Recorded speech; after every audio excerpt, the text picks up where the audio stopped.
chairing this evening's meeting. But before we begin, I would like to ask Sister Pat, can you lead us off in a word of prayer, please? Please stand.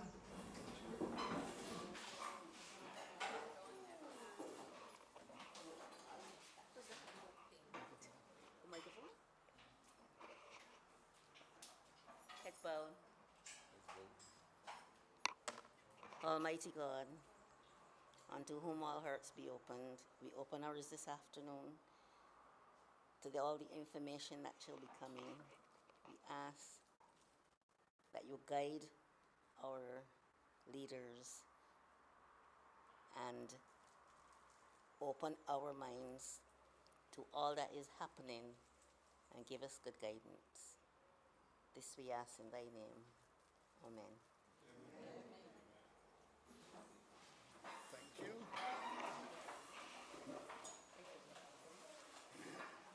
Yes, this evening we have a panel discussion here where we have Dr. David Estwick and Ryan Walters as our panelists, and our moderator is Kemar Stuart. Before we get too deep, I'd like to welcome our former president, Kemar de Pisa.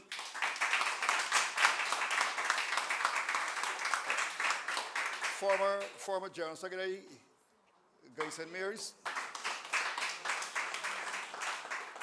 and all the members of the executive who are here this evening with us.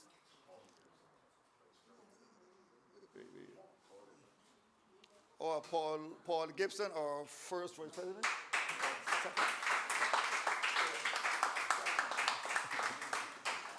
Yes, the economic climate in Barbados is troubling to all of us. We've had a budget where there was no taxes within the budget, but still after the budget, we're being taxed smartly. So even though there was no tax budget, at the end of the day, we are still being taxed.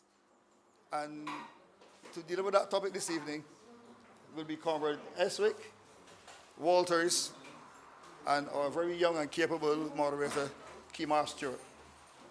So before we hold this meeting up, I will now turn this meeting over to our moderator, Kemar Stuart.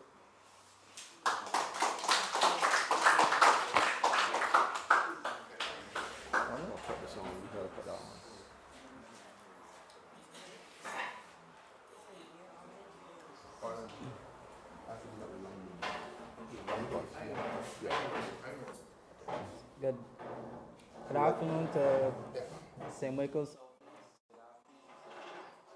viewers. I want to say how happy I am to be here to chair this discussion.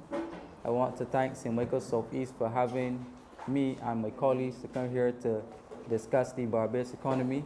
Unmasking the truth about this no tax budget. First, I'd like to thank Mr. Walters on my left for being here, and Dr. Estwick for being here as well. And I look forward to two very riveting discussions from these two esteemed men who will be a part of the future Democratic Labour Party administration.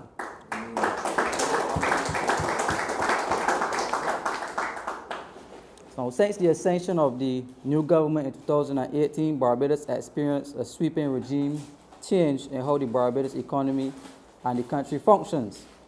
Now, Barbados in 2021 declared itself a republic, and the people of Barbados still remain in the dark about the true revelations in the Barbados economy, and by extension in the dark about the true revelations of a political vision as it relates to economic republicanism in Barbados. Now, during COVID, we had the transition to the republic, and we had a general election in the midst of a pandemic. And that saw the Barbados economy dropping 18%. Now, the news on television that the Barbados economy has recovered seems not to resonate amongst those who labor the hardest in this country.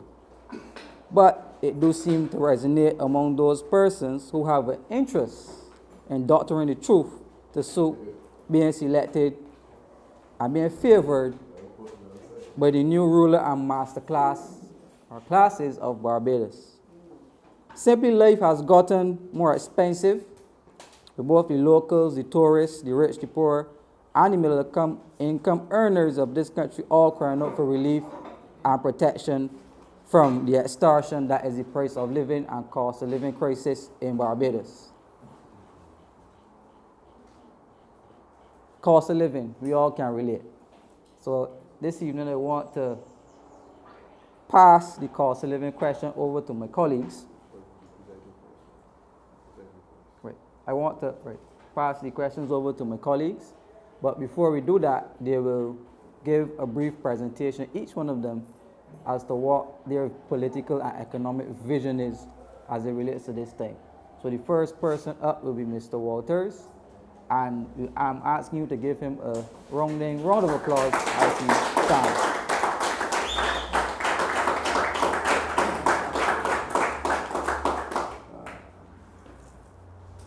Comrades, committed and dedicated members of the Democratic-led Party, good evening to you.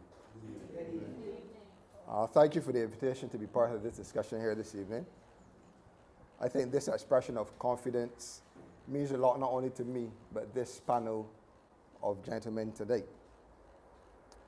Recently, I have been doing some deep thinking, and I have asked myself many times, especially post-2022 defeat at the polls. Mr. Ryan Walters, sir, what is it that the party needs to do and do differently?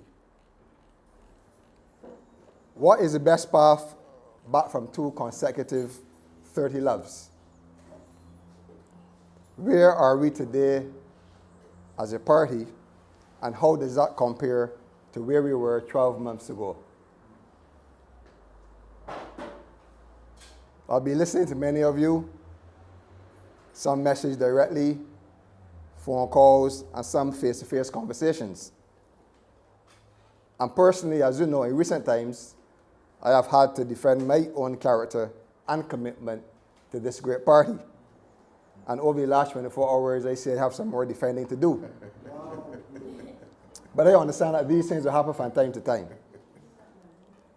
But for me, it has been very refreshing to hear and watch our former president, Comrade Verla, Comrade Kemar, and for sure Dr. Estwick, and others as they shake the leaves off this government's dying tree.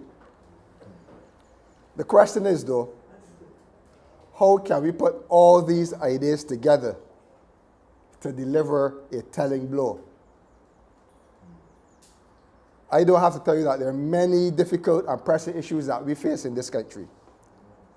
But I am confident that the Democratic Labour Party does not lack ideas.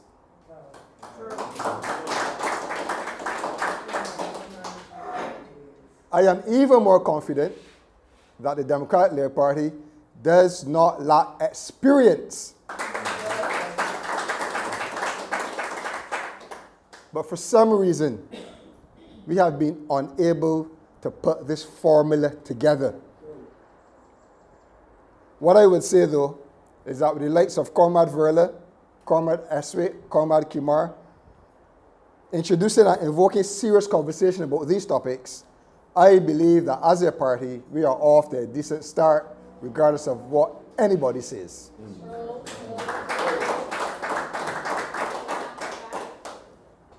But before I go too far, I must commend my fellow comrades who were running mates in the last 2022 general election.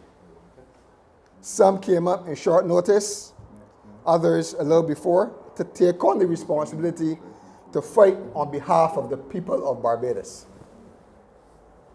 I am happy when I see Comrade Paul Gibson has stood the test of time and is still fiery about health issues in this country.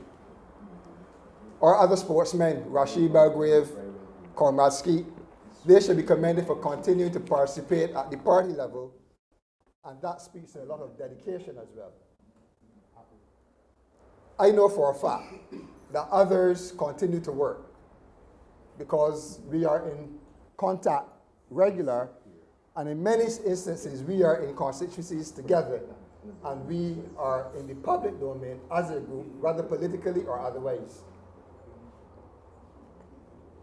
I will not forget Kemar Stuart,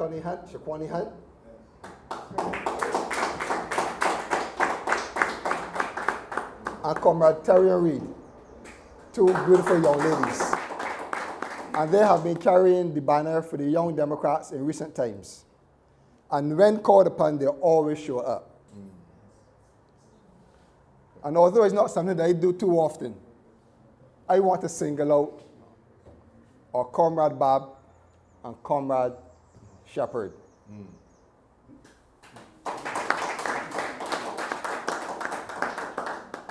They put everything on the line on behalf of the people of St. Peter and St. Michael South East. Now that is what I call commitment and dedication. And as the Jamaicans say, maximum respect. Yeah. But I recognize that the word brave now has a new meaning. However, bravery in a political context must go beyond speaking on or to a specific issue. That is the easy part. Facing the electorate, being ridiculed, cussed on the political trail, having your family maligned, putting your job and your livelihoods at risk is an exercise of courage and bravery that is not for the faint in heart. And I commend the other 24 new, fresh, young faces that contested the last election. But this party's strength and our future rests not only in bravery, but in dedication and commitment. I am glad to see that we have so many dedicated members of this party, whether those that held office or whether those that support in other ways.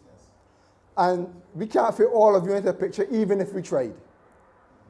And I know that someday soon, as we sign up new members and as new persons get an interest in representing the Democratic Labour Party for the people of Barbados, I want to be part of that team that ensures that our new and current members, including myself, are equipped with the institutional knowledge of the Democratic Labour Party.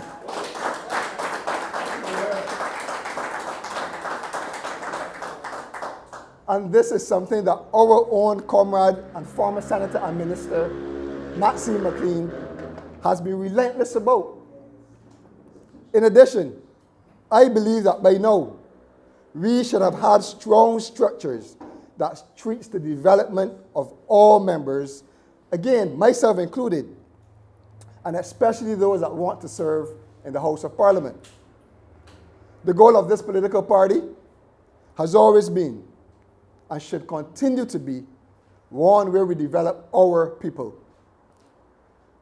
for the benefit not only of themselves, but the people of this country, rather than for the development of a civvy and a single person's advancement. Comrades, you may think I'm off script, but these are things that have been worrying me immensely, and I cannot address you without mentioning them. And I will dig into them more on another occasion, and I'm sure these gentlemen will do the same. But this evening, the economy will be our punching bag. Ladies and gentlemen, the country is at an economical, social crossroad, and the government of the day has to decide which path to take. Should it pursue aggressive economic targets of debt to GDP, foreign reserve cover, high fiscal surplus, and the like? Or should the government focus on the social aspects of our economy, namely its people? You see, to speak on the economy is something that we cannot do in an hour, so we will not attempt to do so. There are so many wide-ranging topics and to cover different aspects of the economy that it is impossible to have this conversation in 1, 2, or even 3 Sunday evenings. As we go through this discussion this evening, I want you to decide how you think this government should pursue its economic program. I am on record at a public meeting as part of my campaign in 2022 general election in Deacon's Forum on January 16, 2022. And I made a bold statement at the time. And I actually challenged the people of the country to stay at home for one day and see what happens to the economy. I must confess, this challenge is one I hope they didn't take up, because we know full well what would be the outcome. But I needed to make the point on the importance of people to our economy. I am also on record, January 29th, 2023. I know I do not speak in 12-month intervals. This is a mere coincidence. But on January 29th of this year, at a joint meeting, St. Michael Northwest, St. Michael West Central, I emphasize that you, me, your mother, grandparents, your cousins, your neighbors, that we all drive this economy. And to sum up that discussion, I said that if we take care of our people, that the economy will take care of itself. So I don't think it is humanly possible for me to talk about any economic target, any metric, any surplus, any deficit, without talking about how it impacts people and how those targets are influenced by people. This, comrades, is something that we should be ringing in the ears of the people of Barbados. Because the DLP, as I know it, and some may call it the old DLP, has always promoted the point that Barbados is more than an economy, it is a society. But I am not sure what this new DLP is talking about these days. But I am comforted that when I reflect on slogans such as fighting for your security and your future, you remember that? Yeah. Back in 1976, designed for living for a free people. Pathway to progress, transforming the nation to meet the real needs of the people. And most currently, one Barbados, people, progress, and prosperity. Comrade Verla, putting people first. These slogans cement the fact that as a party, people are at the forefront of what we do. And I know that as a party, we can defend this. But why do I stress that people drive the economy? Without us, there are no businesses. Who will pack the shelves?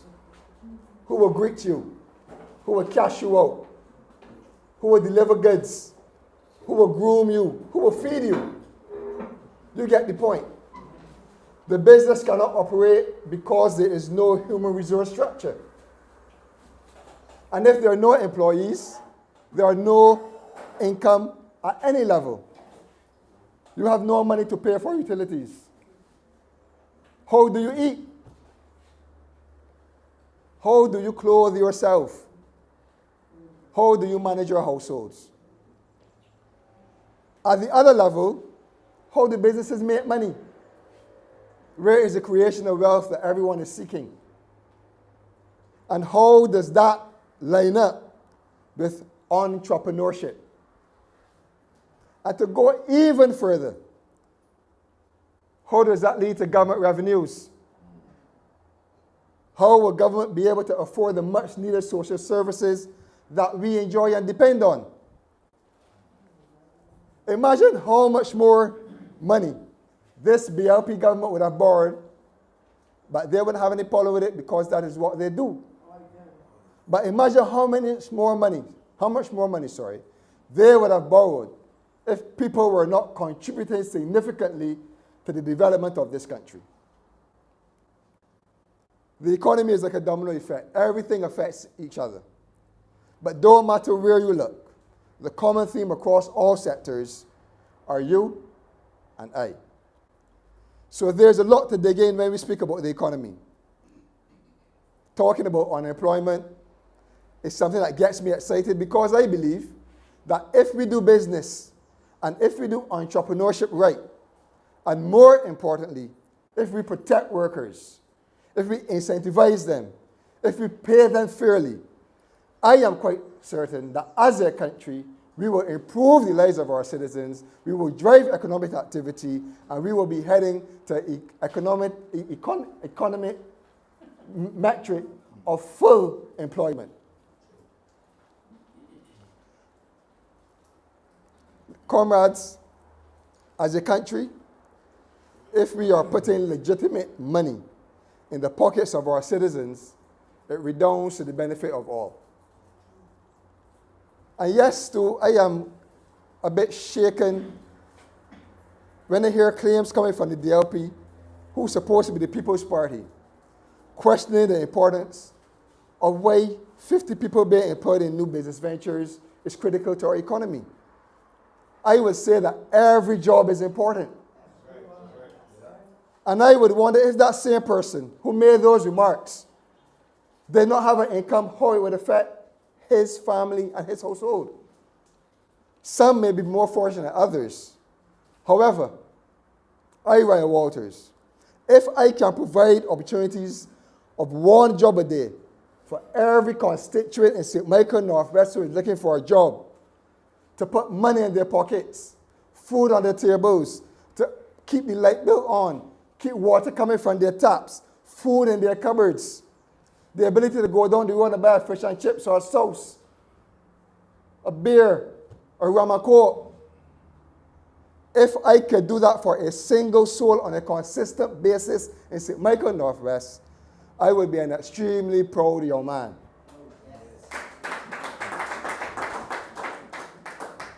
So, ladies and gentlemen, there's so much more we can deal with when it comes to the people and the economy.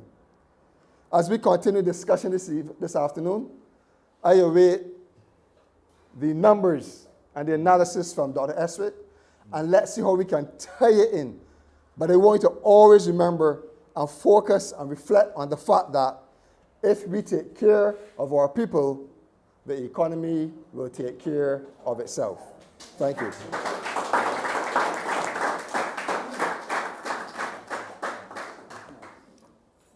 Thank you very much, Ryan, for a very powerful and impactful presentation this afternoon. I am very proud to hear you speak like that, addressing the critical issues. We need more persons like you to directly tackle the important issues and to bring back a semblance of truth being told as it relates to the management of the affairs of the party and the people of Barbados. One critical theme coming out from Ryan's presentation is that of team and being able to unite and the amount of work that a team can achieve. I once heard a former Prime Minister, because she will soon be a former Prime Minister, use the term, many hands make light work. And in making many hands make light work, immediately upon coming into office, she appointed the largest cabinet in the history of Barbados. And this was up from the 17 that she told Frondel, the former Prime Minister, that was too much ministers, and she had 27. She also criticized him and said that he traveled too much. And lo and behold, in a divine intervention, she's now on record for being the Prime Minister with the most travel miles in the history of Barbados. And we require an audit of her travel expenses, because we need to know who's covering. But we know the taxpayers are covering the cost, but we need to know how much cost the travel expenses of the Prime Minister are to date. In keeping with theme, the slogan of former Minister Dr. Dennis Lowe, God rest his soul, when he campaigned for General Secretary last year was Team Unity. And we want to encourage the Democratic Labour Party. There's no division between old and new, but the Democratic Labour Party, and that will remain the name forever.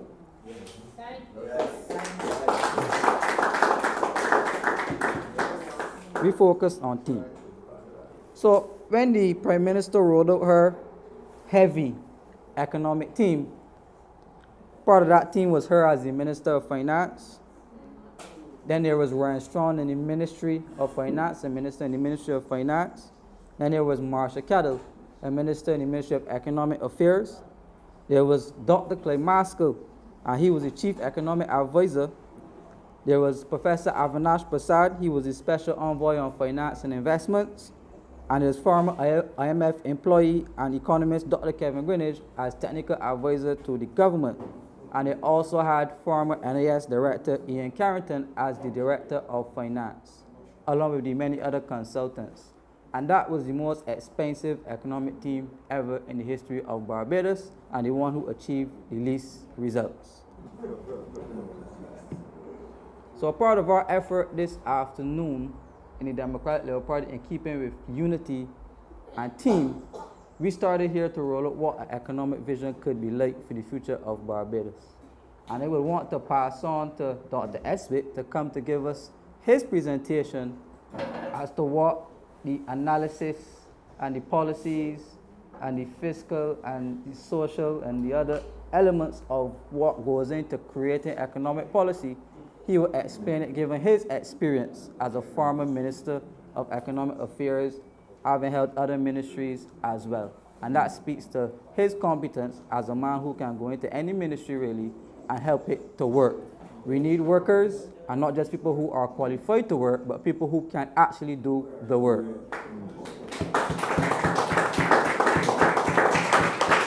Over to you, sir. Okay. Kemar, thank you very much, and thank you, Ryan, also for your excellent presentation as an introduction.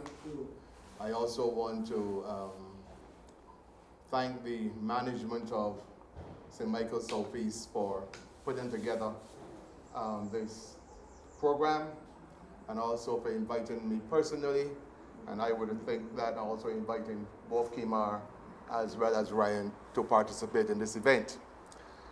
What I want to do at the outset, before I get into some elements as to how do we build a resilient Barbados economy, what it is we need to do from where we are.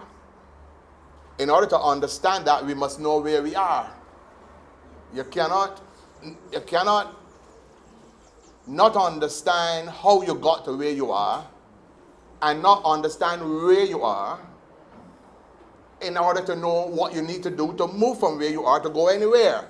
That is basic logic, okay? Now, but I have to take a few minutes and respond to Minister Ryan Strong. And the reason why it is necessary is because I was a minister long before he was one. I went to all the central bank meetings every 2 weeks. It was me that Kevin Greenidge used to present to as Minister of Economic Planning and Development. So I ain't not come here.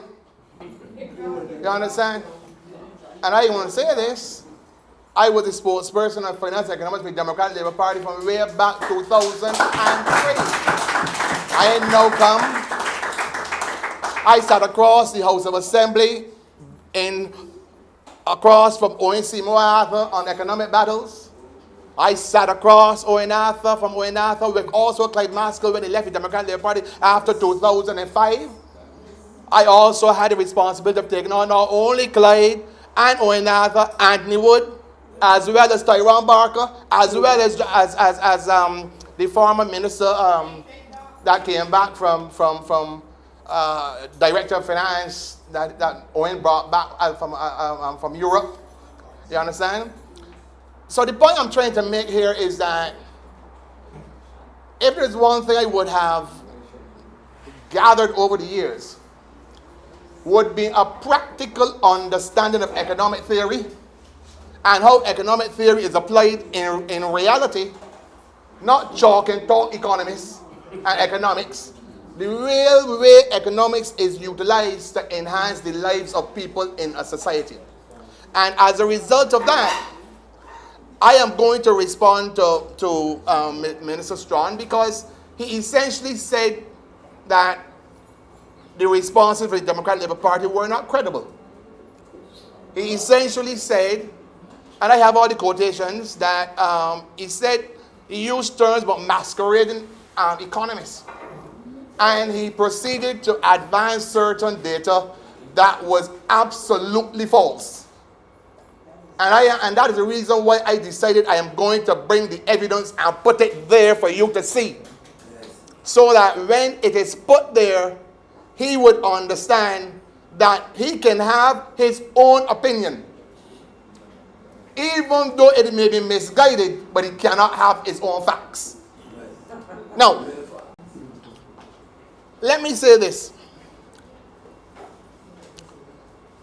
My statements are not now about politics, but they are a reflection as to where the facts will take you. And I am concerned with respect to where Barbados is, because when an economy of a country is unable to produce enough goods and services, or import enough goods or services due to poor economic activity, that society declines. There is social decay and the people suffer. Look at the recent riots in the streets of Latin America. Look at the recent riots of the people on the streets in Pakistan. Look at the recent riots of the people in the streets in Sri Lanka, to name a few. All simply because those societies declined and there was a level of inequality that creates hopelessness and panic. And this usually happens when the political directorate does not use the political system to distribute the economic wealth of the country in an equitable way. That is why I am concerned as to where we are. And I don't mind Ryan Strong coming out and saying how great they are doing. That's his job. That's his job. I was a minister too, and I know you have to close ranks at times and say things that do not come close to reality. If he wants to do that, so be it. But this is what he said on Tuesday, May the 9th, 2023, so I could dig into the specifics. He said, the Minister of State in the Prime Minister's office, with responsibility for finance, attempted a response to my presentation in the St. Thomas branch meeting. And he said this: the Democratic Labour Party, and I'm quoting now, cannot come to the public of this country with any credibility and or any representative of the Democratic Labour Party masquerading as economists coming to the country with smokes and mirrors with respect to the management of the public debt of this country. Well, you're attacking my credibility, sir, and I will respond to you. This is a rather unfortunate statement, because I know that economists do not monopolize the capacity to understand letters, words, sentences, and numbers, and words put together in any form of communication. They do not monopolize it. And I understand mathematics all too well, sir. I will not waste my time responding to that infantile and unintelligent statement, pregnant with hubris, arrogance, and pompousness, because I will leave it like that for the time being. Put up slide 1 there for me. The data I present to you now to prove that what he's saying is absolutely false comes from these 5 sources. I know none of them have masquerading economists. All of them have real economists. All right? Now,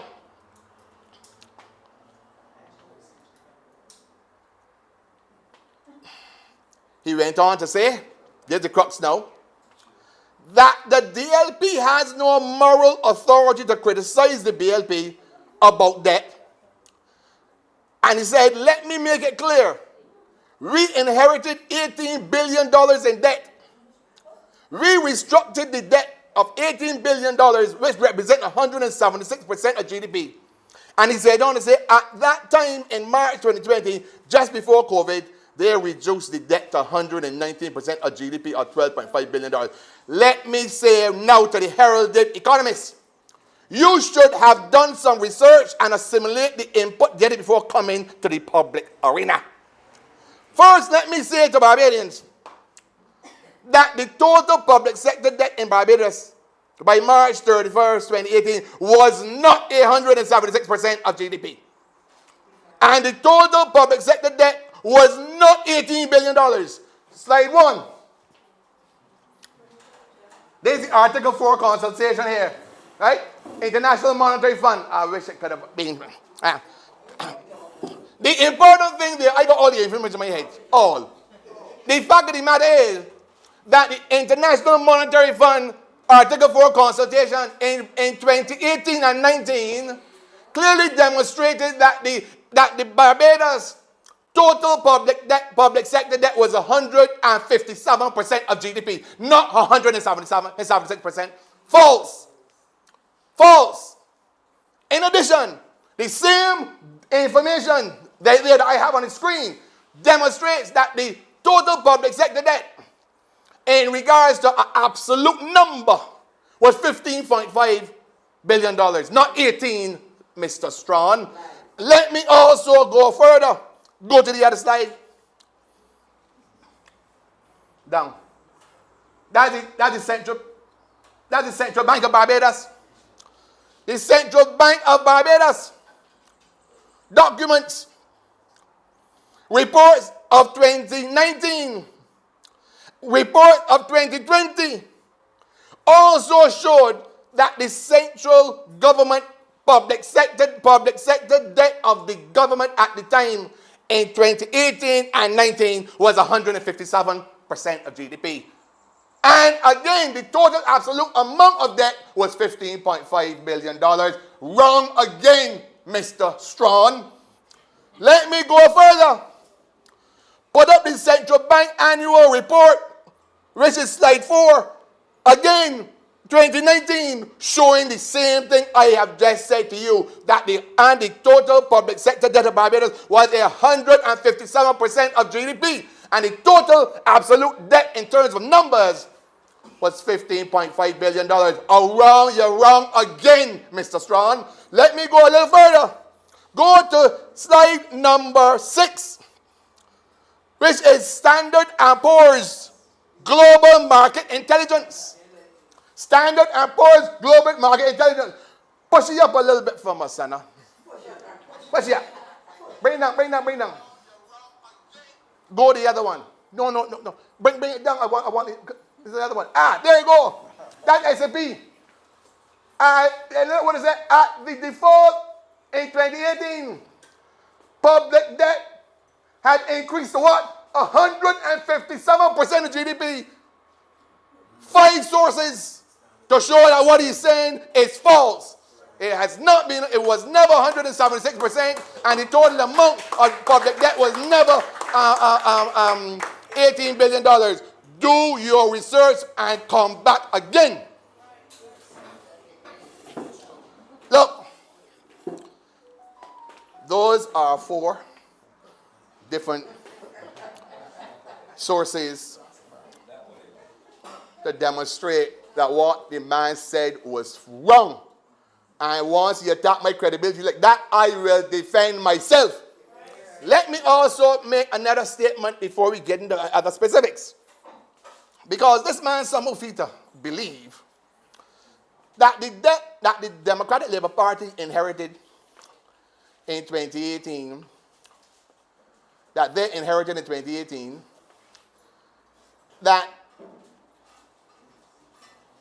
the problem started in 2018. It seems as though that the Barbados Labour Party believed that all of the economic challenges that now exist in the Barbados economy started in 2018. And, they blame the Democratic Labour Party for causing every economic challenge that they inherited in 2018. Let me give you the facts. When the Democratic Labour Party went into office in January 2008, these were the facts of the economy. And I'm going to give you the details from Moody because I want him to go and read. In January 2008, the economy was saddled with a very high and unstable government debt. That's why I showed early. It had a large central government debt service, which means you're paying enough of your revenue on debt. It had a very high external current account deficit. That's when the Democratic Labour Party took office, yeah? It had high inflation. It had high unemployment. And it had borrowed reserves.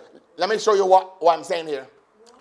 By 2008, the international credit rating of the government was BBB minus. The credit rating of Barbados is the international, what is called International Sovereign Credit Rating of Barbados. By January 2008 was BBB minus. You know what it means? Listen to this here.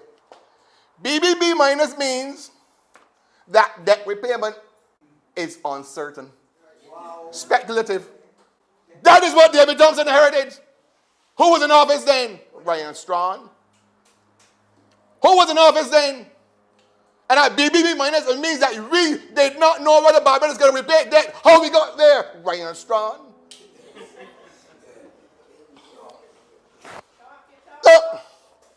And in technical economic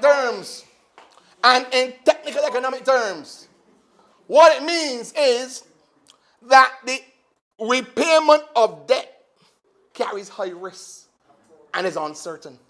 Now, let me go a little further. This is Moody's. I am sure Moody's don't have the masquerading economists. Moody's Investor Service on October 14, 2009. This is what it said. Barbados' key debt indicators have been on a deteriorated path over the past decade. Who was in office? Ryan Strachan.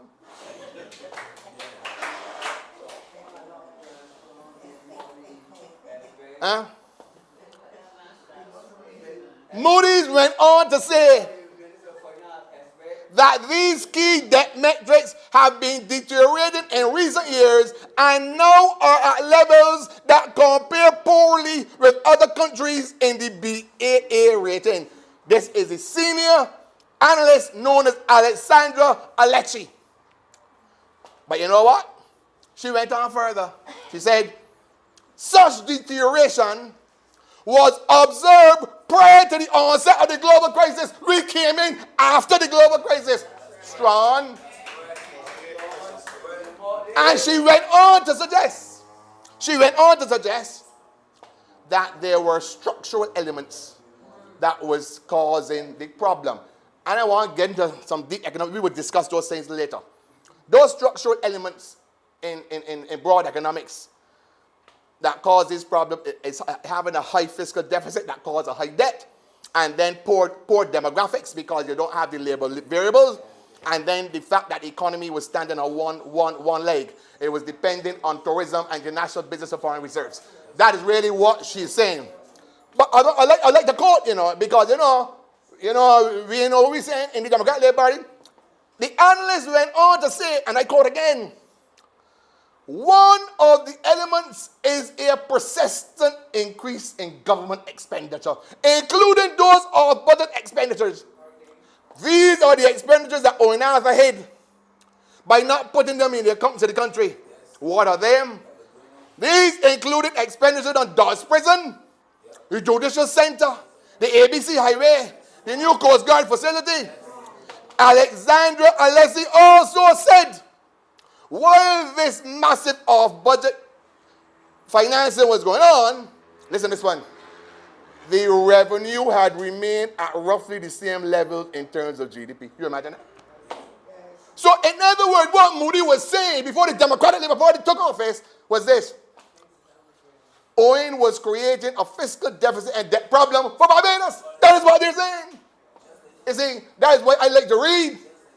understand, and I will then be ready to fight.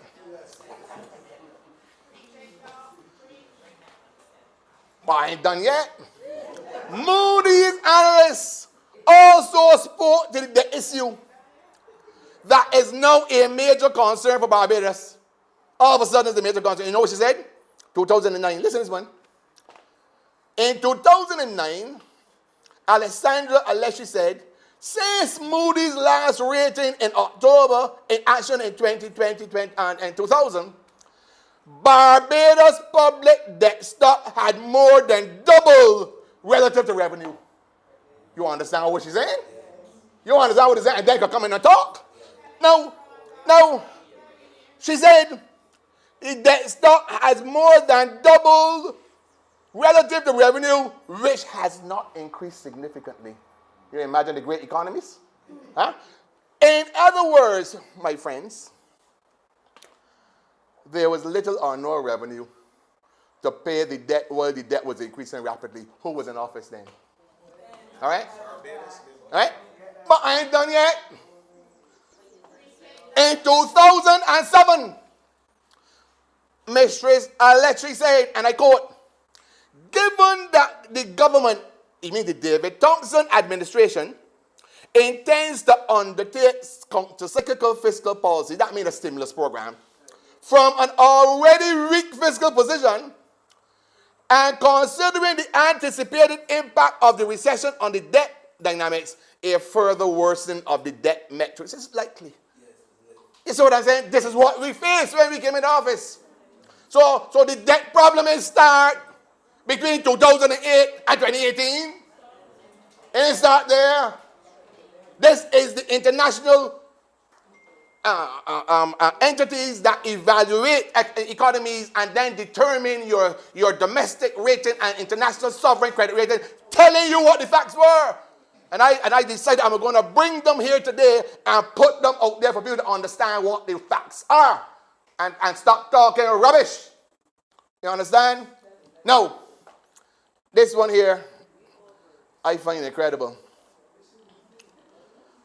And this is the one that I really think Barbadians need to understand. See if you can find slide 10 there for me.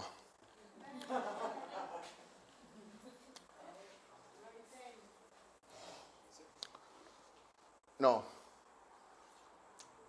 Now, come on, another one after that. That's the son of a brute.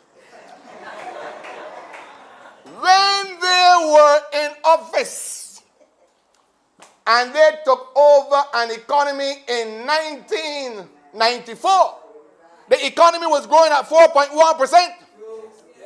All right? The economy was growing at 4.1%. We had a fiscal surplus on the fiscal balance. And in addition, the only thing that we had a problem with was unemployment was high. But when the economy is growing, unemployment will come down over time. This is what they did. In 1994, the debt per person in Barbados was $4,641.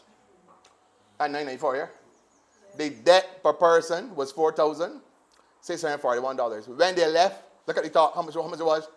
$14,164. $14,000. $164 is the debt per person.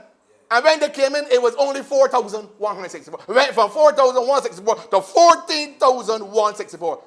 Then you can tell the Democrat Labour Party something. Huh?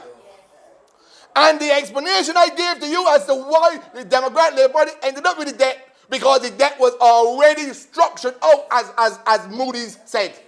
You see what I'm saying? This is the reason why I thank the Lord for the opportunity of my training in medicine, because doctors do a lot of research and science. You see? And I'm only going to say to them, and I am confident that the other persons who will sit around him know that they know me, that I don't come and talk idle.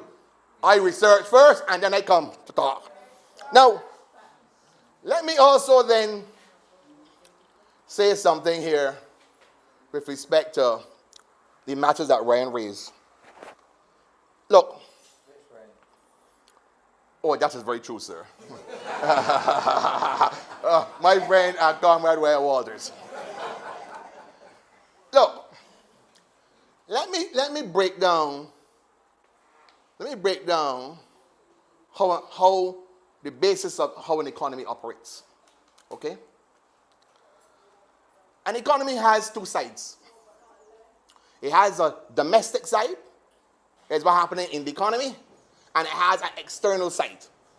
That is what you sell out there and what they sell to you, what you invest out there and what they invest in Barbados. Okay? Now, in an economy, in order for the economy to grow, people must spend money. If the people leave their money at the commercial banks, or they leave it inside the bed, or hide it somewhere, the money is not circulating in the economy, so it doesn't go from person to person, business to business to business to business. If that does not happen, then the business can't generate its revenues. If it can't generate its revenues, it can't pay the taxes back to the government. So if you have a large number of businesses where people are not spending their money and buying their goods and services, the revenue back to the government falls. Simple as that. If it falls too much and it falls below what is required to keep the economy taken over, that's paying for roads, paying for housing, and paying for the healthcare system and so on and so on, then the government has to do two things. It has to raise taxes, one, or the government has to do the other one, cut expenditure. If the government chooses not to do either one, the government has to borrow the money. The government has two choices to borrow the money, as a way to borrow the money from. It can borrow the money from the private sector, and when it borrows the money from the private sector, in economics that is called crowding out, because the money government takes from the private sector to use, the private sector can't invest and buy goods and services in the economy. The other way that the government gets money in is that the central bank can print the money, which is new money coming into the system, and the government can sell. The government will sell a debt-based instrument like a treasury bill or a treasury bond or a debenture. And when the government sells that, the central bank buys it, and the money comes to the government for the government to spend. Okay? Now, in order to let you long fancy terms, that is called quantitative easing. You want to hear it and see it, right? And there are two elements of that. The classical quantitative easing are going down this road deliberately, because, I ain't supposed to talk technical economics, I ain't got economic training. So, and I got to explain it in very simple language, because when the central bank buys a bill, a treasury bill that the government sells, all right, that is known as a primary transaction. That's between the two of them. Primary transaction. That is also known as debt monetization. Okay? Now, that is slightly different from what you hear classical quantitative easing, which is the central bank would now buy a treasury that a private sector person already bought from the central bank. So in other words, classical quantitative easing has to do with government going to the secondary capital market. Don't mind the fancy term. I did that deliberately to send a message. Understand what he's saying? All right? To send a message. And I would simply say this. When you have goods and services produced in the country, you export some of those. When you export some of those, you get foreign exchange coming in. So the more goods and services you export, the more foreign exchange you get. But if you are an open economy like Barbados, where we import 85% of everything, then it means that we send more foreign exchange out than we are bringing in. So to sort this macro, what we call a structural problem, is what we're talking about here. You would now have to seriously address the sectors that you are dependent on. We have been doing this systematically with only tourism and international business. And they're going down the same road believing that building the hotels that they have mentioned in the budget is the way to solve the problem. Because they're building hotels hoping to get more foreign exchange coming in the country that they can spend. But as I said, I think in St. Peter, that the issue with that is that there are no linkages to the domestic productive systems in Barbados that can be attached to the tourism sector. It doesn't pull manufacturing, it doesn't pull agriculture, it doesn't pull any other sector. It doesn't really pull any of the other sectors along with it. So while you're doing this, you're setting yourself up for increased vulnerability to international shocks. And so therefore going forward, how you build a resilient economy has to tackle those. If you're not tackling those situations as to how you go forward, you're not doing anything. And that is why I can honestly say I have seen no evidence over the last 4+ years that the Barbados Labour Party understands what we are talking about in that regard. And I can only say that at some point in time very soon, we will have a different discussion as to how we will deal with those matters going forward. Over to you, my friend, moderator.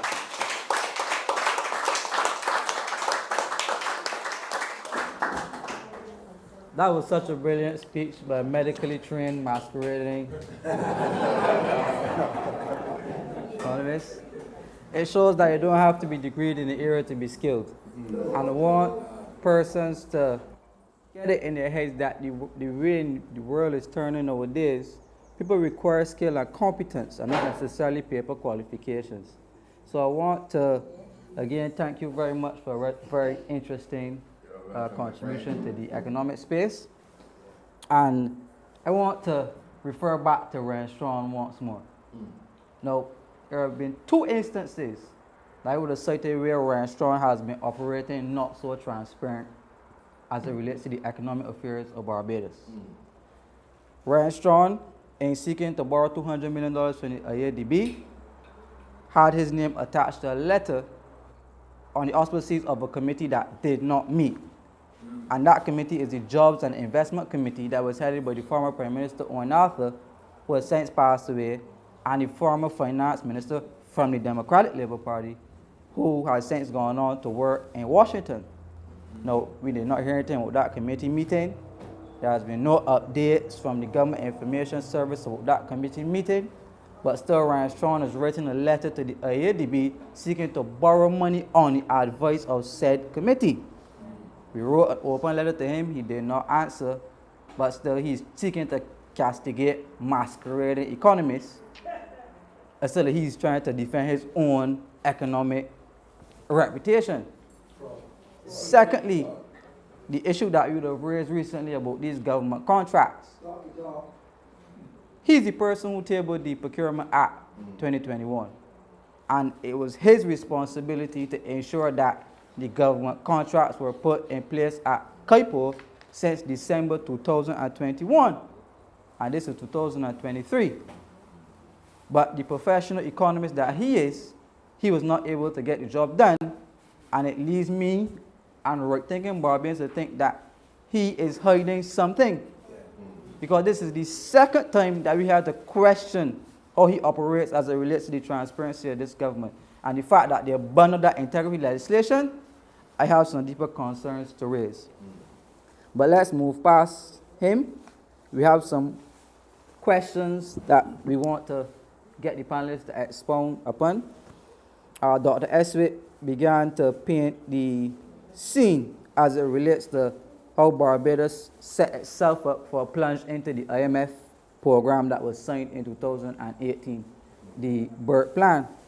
Now, what we garnered, or what we want to garner from the panelists going forward, is how the BERT plan is impacting the lives of Barbadian people and the everyday hardships that Bajans are experiencing. And one of the main focus points that we need to tackle is the cost of living and the rising and spiraling cost of basic necessities, from supermarket goods to gas prices. We hear the government and all the governments across the world speaking about international oil prices and the impact that oil prices is having on government revenues. We saw the government attempting to roll out VAT holidays. They signed a social compact, and Government Minister Kurt Humphrey came out and said that the compact is not working, and by extension that led to an increase in welfare numbers in his ministry. So the welfare numbers almost double, tripled under his watch. So we're saying that we have some serious social issues that need to be addressed.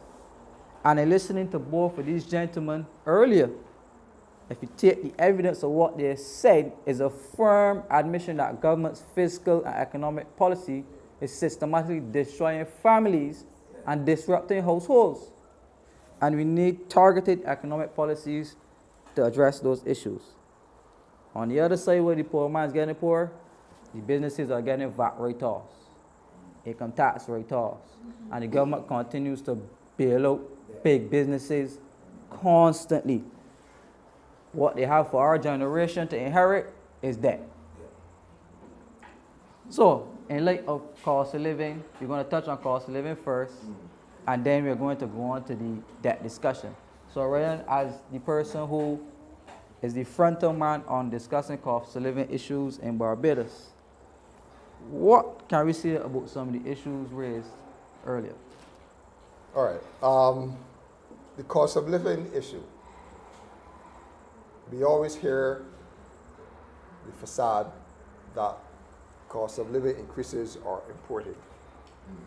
And that has merit, because inflation is real.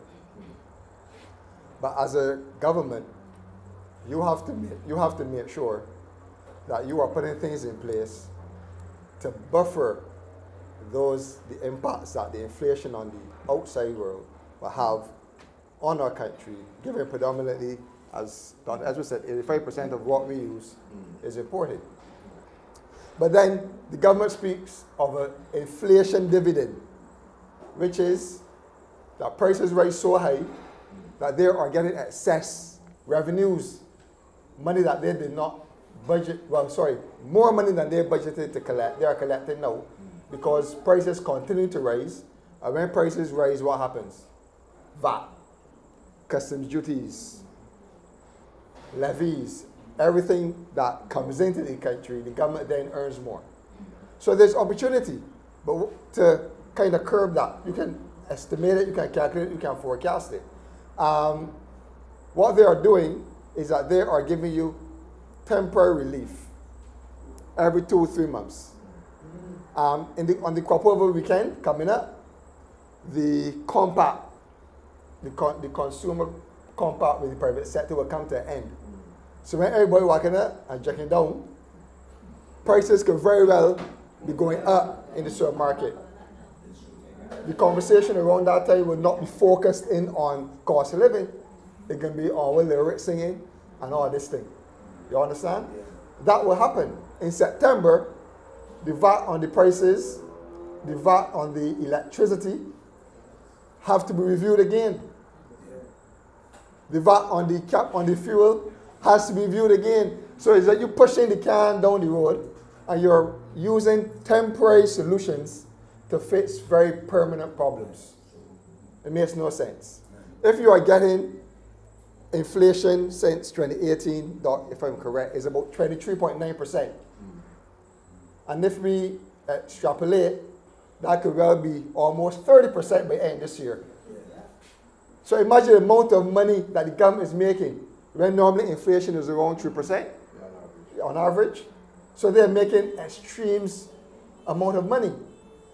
There's no indication that although they had in their BLP 2080 manifesto that VAT will be reduced, there's no indication that they will reduce the VAT now by 2.5%. That will give a direct and permanent ease. And I beg to say that based on the rising and the rate of inflation, that could probably go below 15%. So these are some of the things that we can do to control the inflation, the impact on households. The next thing is that there has been a tendency to shift the responsibility of cushioning our citizens from the government to the private sector. Everything has to come through the private sector. They got reduction in duties and taxes over a certain freight rate. They got write-offs of VAT. They got $300 million due COVID. But you have not seen any impact to you. Yeah. The costs are not coming down in the supermarket, but yet all these initiatives are highlighted in the paper.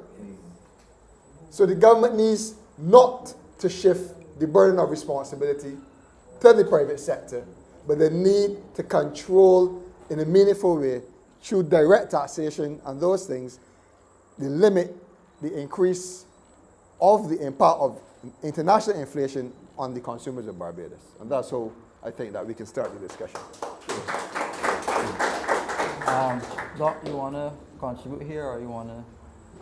What I would say in support of my comrade is that it is true that the majority of inflation and periods of inflation that we have had was imported inflation. It is also true that what has driven that inflation has been inflation associated with increase in food prices and increases associated with oil and fossil fuel derived products. And what that means is that given we have no control of the international oil production, and we have no control over when there's a supply shock in regards to oil and gas and the impact upon food, it means that we are classical price takers in terms of an economy. Now, if you are a classical price taker, then there are, I would think, short-term and medium-term strategies to deal with it. And when referred to the short-term strategy, the longer-term strategy would be, let us therefore stop depending on so many imports for food. Let us plan a 20-year plan. If you have an issue with respect to your risks to supply-side shocks in regards to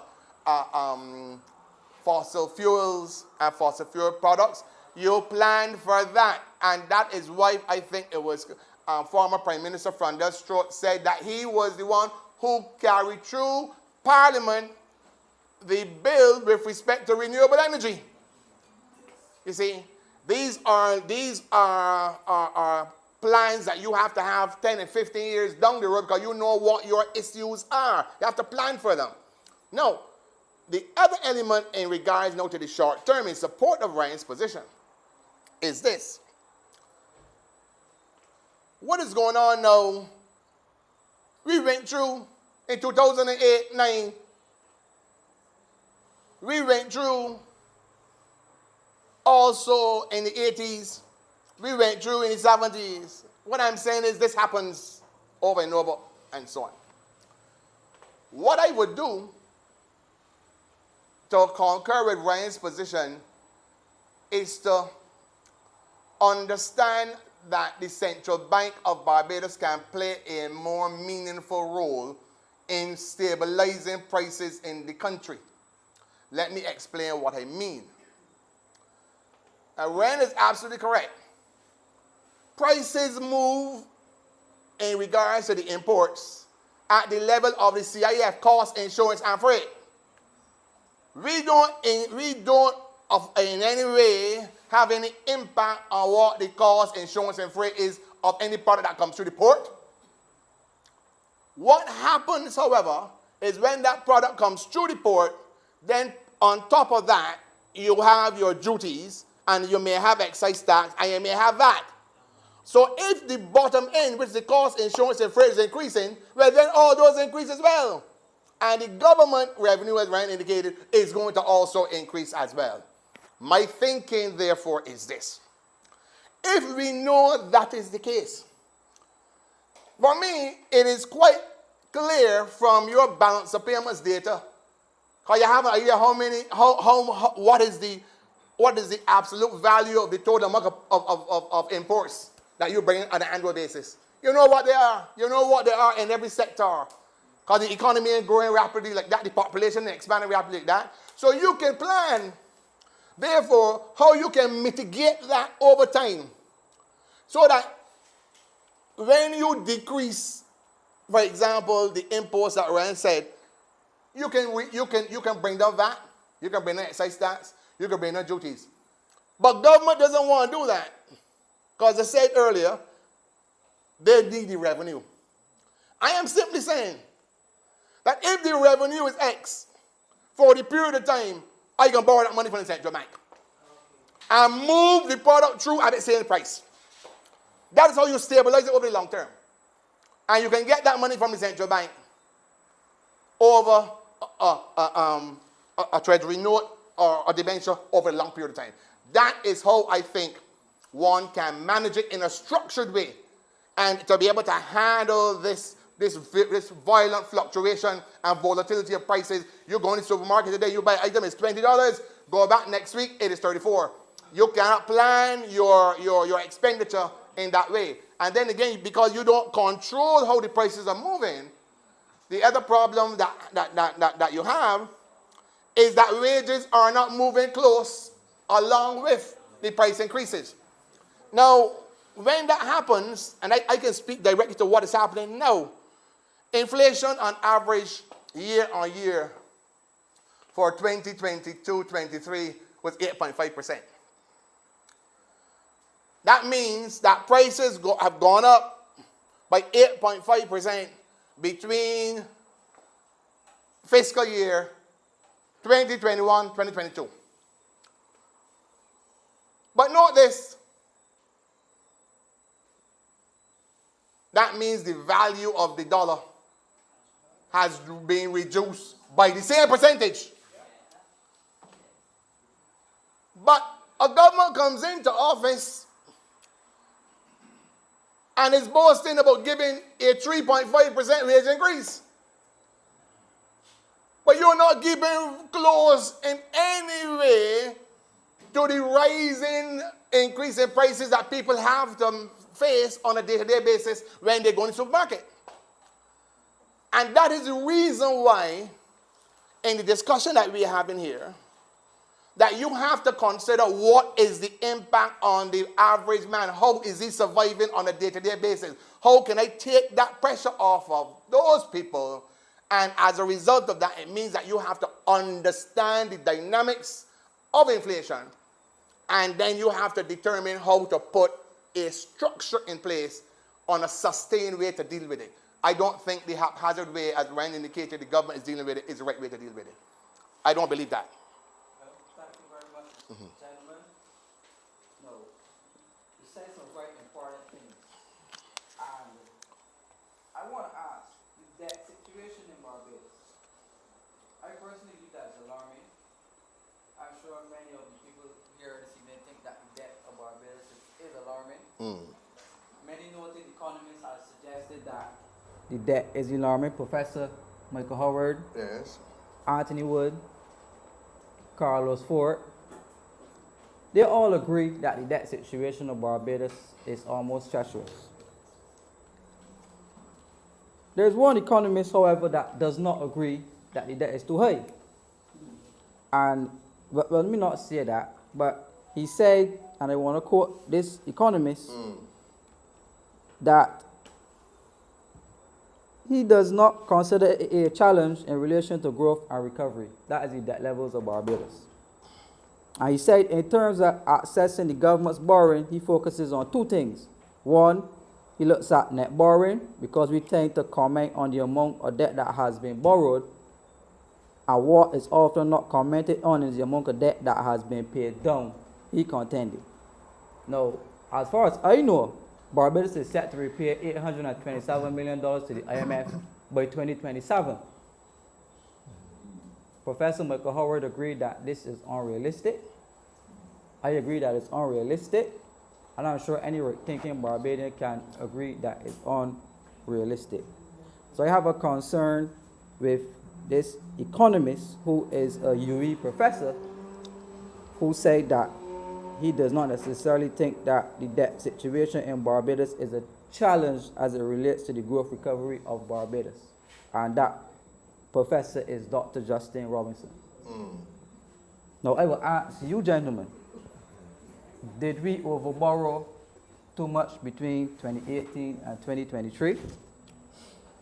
Is this a sustainable path given that we've had 2 IMF programs under this administration, BERT 1, BERT 2, and with Barbados set to borrow an additional $1 billion at the end of March 2024, do you agree that we are on our way to a debt trap?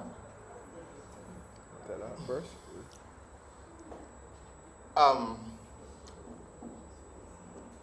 I like to always start with the facts. And if you speak to a debt trap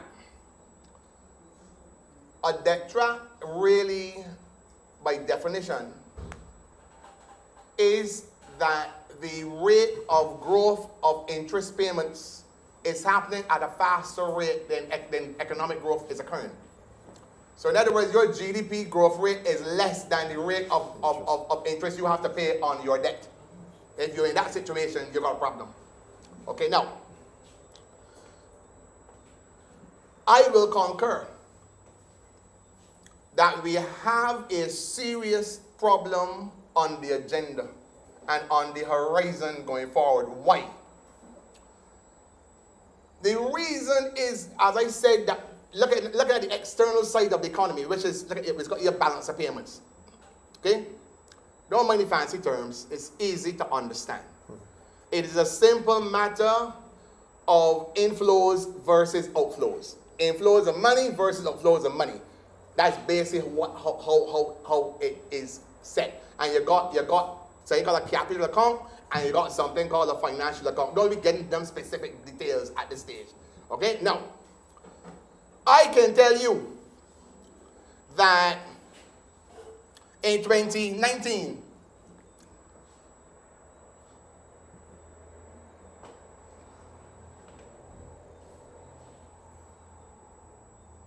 the inflows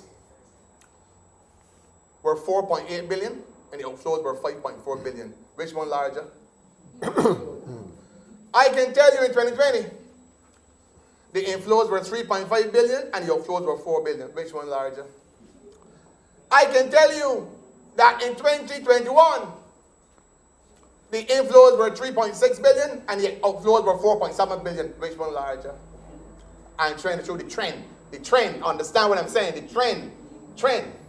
And in 22-23, the expectation is no different. Now, so the trend does not suggest to me that we are not creating a situation where our foreign exchange earned will be able to cover the external debts that we have borrowed. And we are increasing the percentage of external debts every single few months. What is the evidence of that? The evidence of that is this.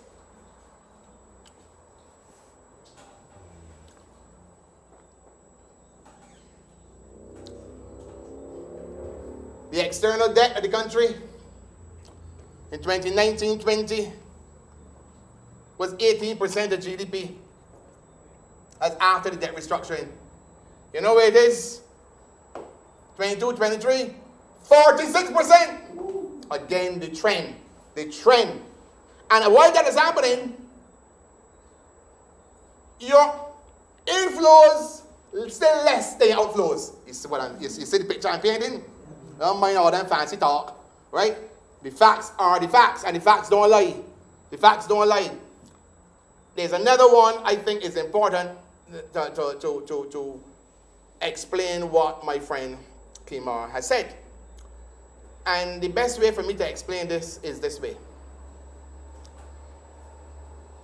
I will use Singapore.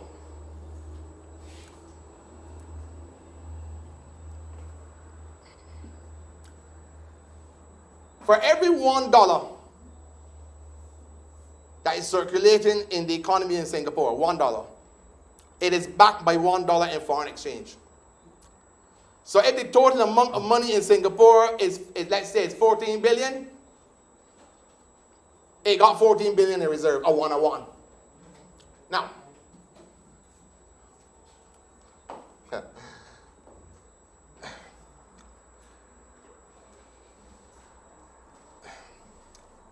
you know what it is in Barbados? 7 to 1.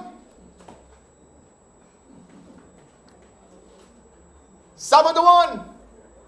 So when you take the money supply of Barbados, which is the amount of money that is in circulation in the commercial banks, and people have in their savings accounts, people have in their checking accounts, and people have in time deposits. That is, in economics, called that the M2 broad money. When you analyze that, okay, that total amount is $14.5 billion. And when you take that and divide it by the total amount of foreign reserves that we have, that unmasks the problem. That's why I get the 7.1. Okay? Let them come and tell me rubbish. The information from the central bank reports and the Article 4 constitution of the IMF and its data regarding balance of payments. See? That tells me that the trend that we are on is a trend that will cause us tremendous problems going forward. The data is saying that, not David Estwick. Okay? So the debt that we are building up on the external side is the problem that Barbados will have. In 2018, when we demitted office, the domestic debt was 70% of GDP. The external debt was only 29 to 30% of GDP. They now have turned up all around and put us in a deeper hole in regards to the external debt position. The worst scenario you can do. That is what got Mexico in the hole that they can't get out. That is what got Brazil in the hole that they can't get out. That is what got Argentina in the hole that they can't get out. You understand? Don't let nobody come and tell you foolishness. And they said I have all of the research done because I love to drink. I love to do research and drink a brown rum. You understand? So, Kemar, you would understand what I'm saying here, my brother. And the reality is that at another point in time, I will dig in even deeper. There's something called foreign reserve adequacy. I have all of the data to demonstrate what I'm saying to you, but it will require a little bit of time to explain the individual inputs, etc., etc. And another time I will so do, my friend. Thank you very much, Dr. Estwick. Sure, I'm going to let you have a crack at that question. All right, I think we could be, let's get practical. All right? The government has borrowed about $4 billion, or set to borrow, right? $4 billion. But when they came into office, what did they do? They wrote off $1 billion of VAT.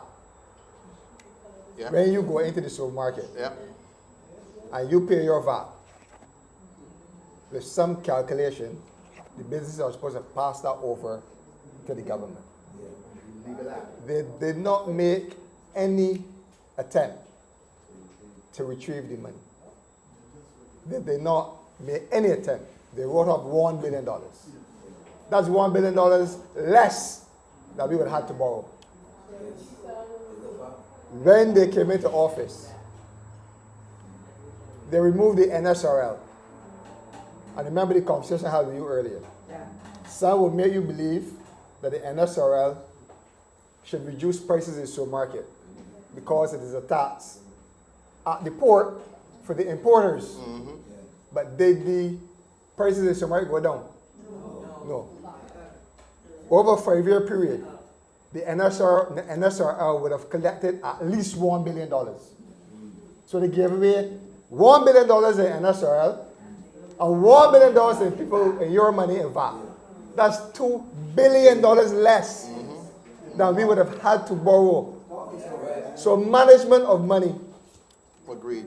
is one of the most vital things when it comes to managing the debt profile of this country. Simply put, that's all I want to say. Yeah. Oh, but That was a you're not wrong at all, brother. that was a very interesting perspective. Right? $2 billion written off. When you check it out, businesses again. And we mentioned the fact earlier on in the presentation that the government is continuing to prop up the businesses and the large players are continuing to leave the poor man to suffer. Now, I want to ask you guys, this year's budget, the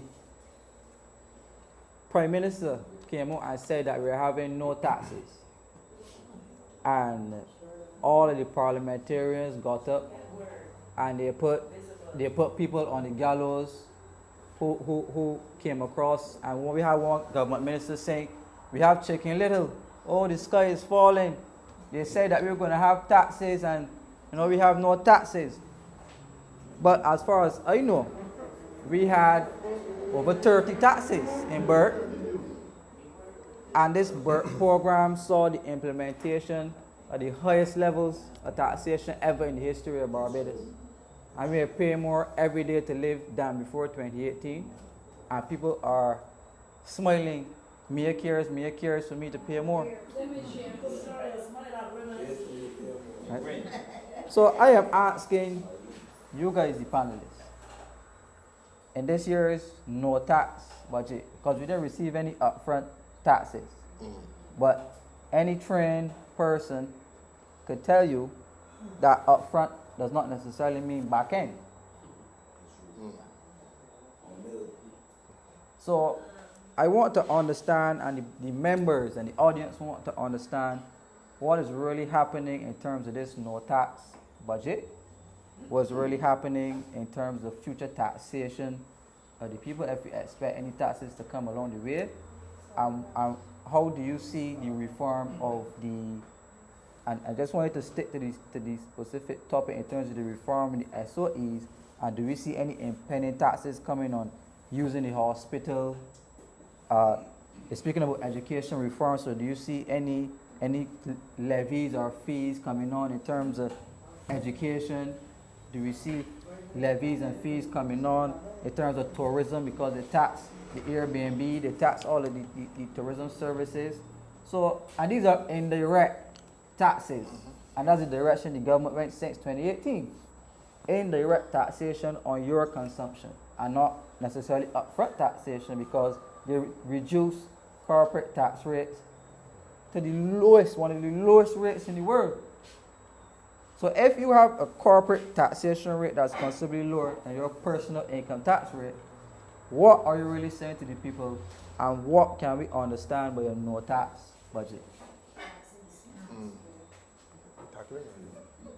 I can start off with no problem.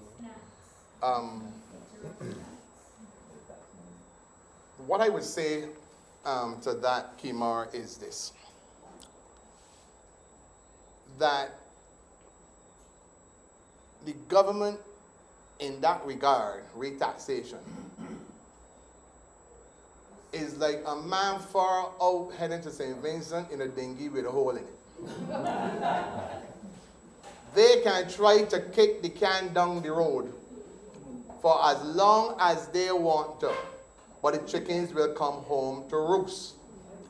The reason why the chickens will come home to roost is because the government is starting out with a fiscal deficit projected of $844 million this financial year. So if you are starting out spending $844 million and you're collecting in revenue, well, and you don't always taxes, tell me where you can get the money from. Now, there you go, partner. There you go. There you go. Now, in addition to not raising the taxes, what government would do is government would attempt to trick Barbadians, because there are two elements to revenue. One is tax revenue, and the other one is non-tax revenue. So what will happen is that you will not see an increase in the tax revenue, you will see an increase in the non-tax revenue, which is loans coming in. in the country. That is what they are going to do. And if I were wrong, remember Lisa Cummings in the House of Assembly on the appropriations bill. If my memory serves me correctly, the $844 million was supposed to be financed by $466 million from domestic revenue and $456 million from external revenue. Lo and behold, when Ms. Cummings was speaking in the Senate, she made reference to $1 billion in money coming into the country. That is the non-tax revenue I'm talking about. You can hide, but you can't kick the can down the road. There are people who understand these matters. So as a result, the faculty managers that government will get revenue, but from another source, borrowing it. That is how it is going to work. And that is how, and one can track it very easily. Go to the estimates of expenditure and revenue, go to table 4, and then go to table 8, which is summary of the government operations and finances, and you can see it there. You can see it there. You understand what I'm saying? So I go there and get all the information I want. Because I went through 15 estimates and know how to read them with fidelity. You understand? Well, Right. you heard it, and that was a proper and firm response to the no tax budget. I'm sure you gain great clarity and understanding from that message. No, Brian, this is a question I have for you. Minimum wage and wage increases. But I also want you to address the role of the trade union leadership in the modern Barbados economy. If we can recall, before 2018, labor issues were a big focal point of discussion in Barbados. Never before have I seen labor leaders so involved in economic issues in Barbados. On one hand, we said they wanted 23%, and they were not moving from that 23%. Kenny McDowell said he wanted a co-oping subsidy. He said he wanted an SRI reduced. And he said he wanted the whole milk, baby talk, and everything. Tony Moore, we all know what happened with her. She's now an MP in St. George North. After they forced Glenn Clark to resign, after he got in Parliament and said he's going nowhere. So I really want to find out, having taken it to the people of Barbados that you wanted 23%, then when you came in, you took 4%, and then the Prime Minister had to say, man, that's a measly, you know, you can't do 4. I could do 5. They gave them 1 more percent. And then they accepted another 5% increase, which is still not half of 23 yet. So I am asking you, what is your position on minimum wages and wage increases, especially for low-income earners in Barbados, the gas station worker, even the average UE graduate looking for a first-time job? And what do you think about the role of these trade union leaders involved in politics, and does it benefit or not the people of Barbados? All right. Kemar, sorry to interrupt you. You spoke to America just now. Hold. We haven't. We're gonna come to you shortly. All right. There has been a lot of debate recently, as you would know, about this 7.2% unemployment rate, right? And they have different sides to the story.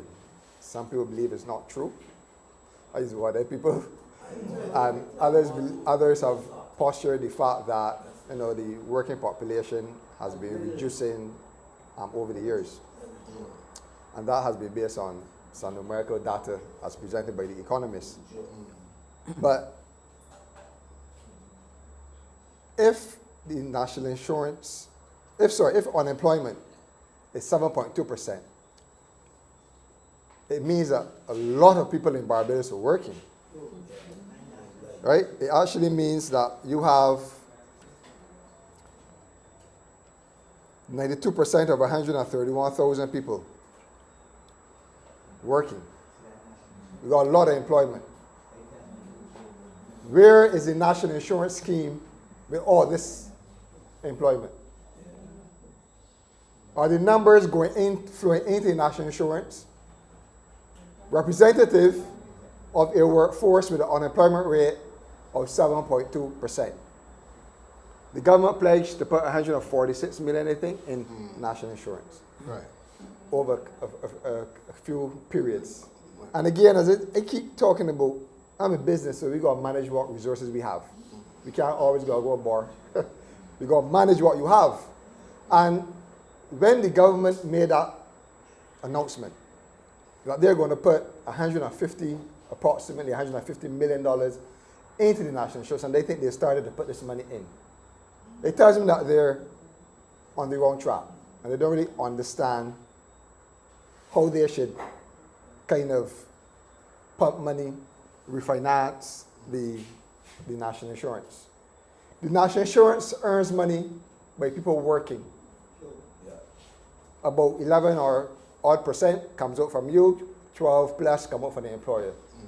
So for every dollar, 23.75% or so goes to national insurance. Now tell me, why would you not then put that $150 million in a creative way into the economy by supporting employment? Yes. Because if you support employment, the 23.75% goes straight to NAS. But what else happens? Welfare is eased. Less people go into the welfare department. People do go do what? Pay like bill. Grocery. All those have what? VAT. And then what happens then is that you have money now that you could go and support a small business. You purchase, you consume. So if you put the money into consumption, you get the national insurance, recapitalization of the national insurance fund, but you also get all the other benefits in the economy that employment and economic activity promotes. And all that redounds to the benefit of the coffers of the government. So there are specific indicators that say that if the unemployment rate has moved from 10 or so approximately on average to 7%, 7.2%, that we should be flourishing in other areas in our economy. So we await the numbers. And if the numbers are correct, I would anticipate that the next report from the Barbados Statistical Service should reflect an unemployment rate of at least 9.2%. Because 2,000 ash workers got sent home. 3,000. 123 Arawak workers from the Arawak cement plant. The Ministry of Health sent home 274 workers. And I understand that some of the school monitors, about 240 of them, might go home very soon. So that's about 2.7% of the working population. And I know that all of them can't get a job in 2 or 3 months. So we have to wait and see how that number changes that is going to be reported to you as the unemployment rate in Barbados. But Kemar, remember I said I love talking about unemployment, so you got to allow me to continue. Sure. There's something called underemployment, and you hear the term. People working less than 40 hours a week. How many people you think in Barbados, based on the statistical data, are underemployed? This says that at Q4 2022, Dr. Estwick, 4,800 persons. 4,800 persons. That is that's about 4% of the working population. It is significant. That's right. So you have at least 3,600 persons working for less than $500 a week. You have a situation where there is about almost 3,000 people working for less than 29 hours a week. So this underemployment pool, it needs to be addressed. So when we talk about minimum wage, and Kemar Stuart keeps making this point, we could put minimum wage as high as we want. But once an employer has the ability to put the hours as low as they want, you are back at square one. So if you want to affect the economic activity in this country, you need to do something about this dilemma. Right? Because a lot of this is part-time work. And the same Marcia Caddo is on record. Right? The same Marcia Caddo is on record saying that the data might be incorrect because of this same 2-month here stop. This contract work. 2 months come back to work. 1 month. So the unemployment figures are wrong because it doesn't really, it encapsulates all of that, and it's very misleading. So we're not as good as they are making it out to be. Before I pass the question on to you, Doc, that's why I asked the question about trade union leadership. And if you think the fact that the head of the Barbados Workers Union being an MP for the Barbados Labour Party would assist the workers in ensuring that legislation can be passed to stop employers from cutting the hours of workers below a certain point.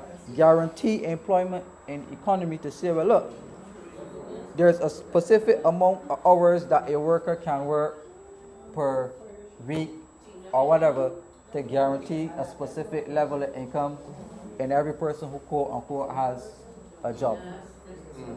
Right. So I personally think that the MP being there, these are the type of visionary ideas that she should bring. However, accepting 4% and 5%, I don't think that we have a good case for seeing that type of legislation being brought to the Parliament. Doc, the question is over to you. We have we have at least 2 more questions to ask, and we're coming. The way I would respond to that is this. My experience is that you cannot serve 2 masters. It is as simple as that. And my experience tells me that an immature trade union leader that manages the union, and I have from my own interaction will say that there are times when it appears to be strongly that the decision taken is coincident with and in keeping with what the government wants. That is what I see out there, and that is what I am going to say.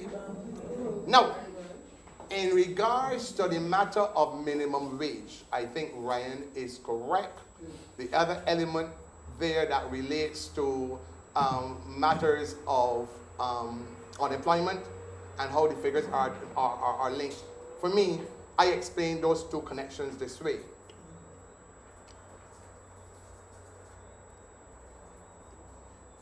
If you have an inflationary environment, which means that prices are increasing, and the increase in prices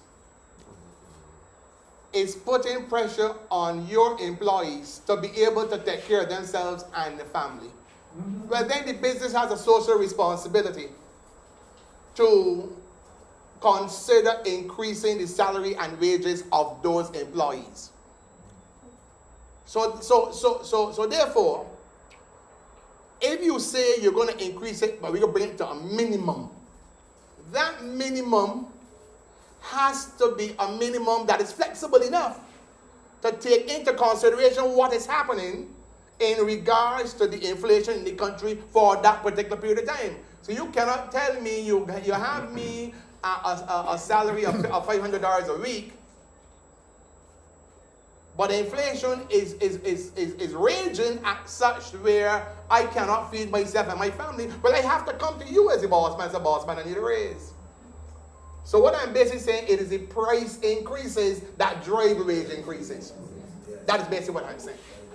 Now, so when you think of a minimum wage, it has to be thought of in the context of that flexibility. Because it is about the people being able to take care of themselves and their families. That does not mean that the businesses have to do it. As Ryan said correctly, it is the balance. Because he has to analyze what is his margins and what is his net profit arrangements, and he has to understand how inflation is squeezing that, so that he would have enough space in order to deal with the increase in the wages and so on. I think Ryan is also correct in regards to this notion of a 7.2% unemployment rate. I think we need to understand what we're talking about. And you are considered to be unemployed, and you enter the statistics as a person who is unemployed if you have been looking for work within 3 months of taking the data. Let me understand what we're saying here. So if I look for 3 months and I ain't find nothing, and I decide in month 4 and month 5 and I ain't getting a job, I still unemployed, even though you put me in statistics. You understand what I'm saying? Right? So what happened in doing that, the data shows, and that's the data that is indirectly reflected by what Ryan said, that that category of people which we used to call the voluntary idle is increasing. So you analyze that with a different statistical measurement. I don't want to get into a lot of details, but what it basically is, you have the number of people who are employed at the top in the numerator of a quotient. And then at the bottom here, you have the labor force. So if you have people who ain't looking for any work, and they're coming out of looking for work, well then, that number at the bottom decreasing, so the one at the top will appear to be larger. That is the statistical lies that they're perpetuating on the people. You understand? So the people who are employed appears to be a larger number because the total number of people who are leaving the labor force is increasing. So the denominator is decreasing. So the quotient can look bigger. How much arithmetic? And they think they can fool somebody. Huh? So all I'm saying, therefore, is now I do not agree with the number. It is not correct. And the data out there, when analyzed properly in regards to the total people who are employed, the total people who are unemployed, and in regards to the total labor force metrics, it cannot support a 7.2% unemployment rate. So you heard it beautifully from these two gentlemen who've just demolished the fallacy of a low unemployment rate as suggested by the government. I personally know so many people who are home begging for work. I mean, people with master's degrees. I mean, it's getting bad in Barbados. But that leads me to my next question, because we are soon winding down. We have 2 more questions to ask the panel, so we want to get them in quickly. The economic reconstruction of the government of Barbados and the future of government contracting and government work takes a focus in the future plan of Barbados. So besides the jobs provided from the COVID-19 expenses and the jobs provided from the ASH program, many people, I know, when they walk about, brag themselves on the idea of getting a government job. You know, well, my minister give me a government job, you know. Upwards to today, when they walk the road, I hear people say, well, you know, this particular former MP made sure he got a job at the prison. This particular MP made sure he got a job at Water Authority, at BADMC. But we know that the government wage bill is a problem. Mm-hmm. The last time I checked, it was over $850 million and claiming, and is one of the main consumers of government revenues. Mm-hmm. and the IMF has said that it needs to be cut. Now, the IMF recommended that it be cut, but every year, when you check the records, it is still increasing. So I'm not sure what's happening there in terms of how the government is operating. In terms of, on one hand, the IMF was reporting that the wage bill must be cut, but then when you check government numbers, the government is increasing the wage bill, and they're giving jobs to highly paid consultants and highly paid persons, and systemically getting rid of the people at the bottom. Now I'm going to ask you this question based off these economic stimulus packages that the government rolled out during COVID, which were over $1 billion in economic stimulus to build the Hyatt. The Hyatt is still flat. To build Sam Lords. I thought Sam Lords getting somewhere, but I want to understand the funding arrangement for Sam Lords. We had some contracts, some government contracts given out to build Harrison's Point and to build some of these other medical facilities. Right. So they promised us some economic stimulus and some projects to get jobs in Barbados going. And one of you guys made the point about contract work and job security in government. Now going forward, I see it hard to promise the people of Barbados that, look, we're going to come in and give you X amount of job growth in a set amount of time due to the factors that I just discussed.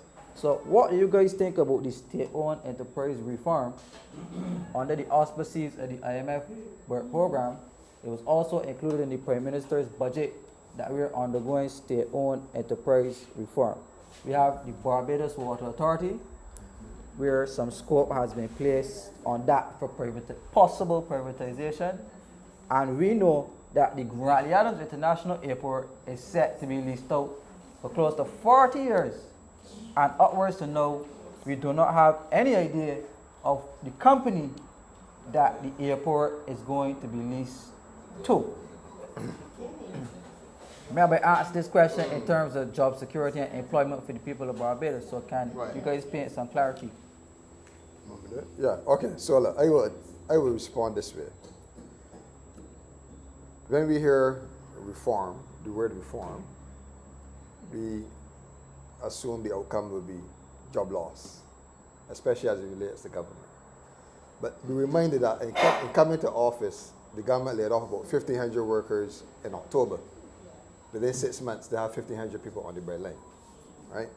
But what then, or where then can these persons who should be actively looking for work, over 3 months or under 3 months, forget the statistical data, these people need to work because they got bills and they got families.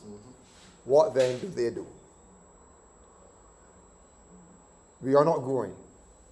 We are not growing, meaning businesses are not expanding. It means that people are not buying in a way that will even have the economy to grow. This growth is mere inflation. This growth is inflation. When you look around, you walk around, have you seen a lot of new businesses in Barbados? You've never seen the last major business, probably Koeman, maybe? Koeman, yeah, right. But you have not really seen the development of business over the last 5 years. So if that is not happening, if that is stagnant, the economy is not growing because there's no new jobs.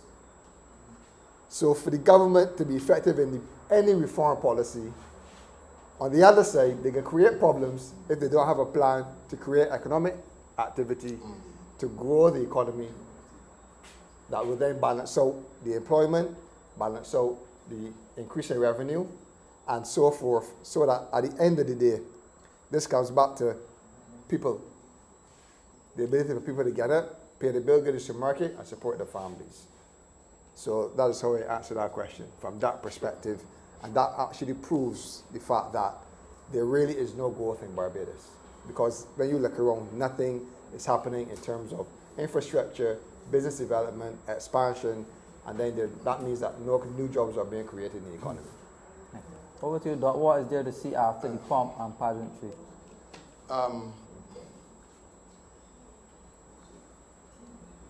I think that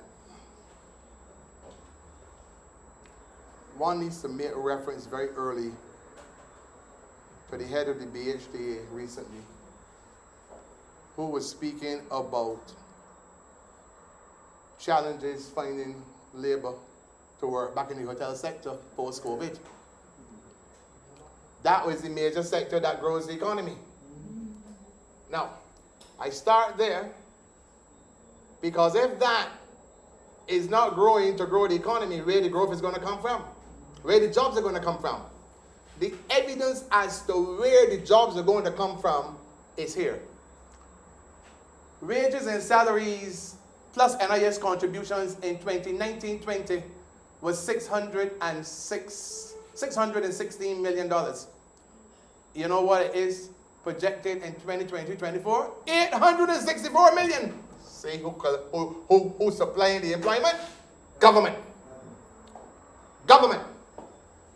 And as long, and I need to put underneath that now another element. That is, we are locked into that position because of the International Monetary Fund. Because you are in austerity. You don't grow in austerity unless you have significant foreign direct investment. You don't have domestic investment because the people are already overtaxed with the austerity. You see, that is the problem that we have. We are in the IMF program. And I would add this. And this bothers me fundamentally because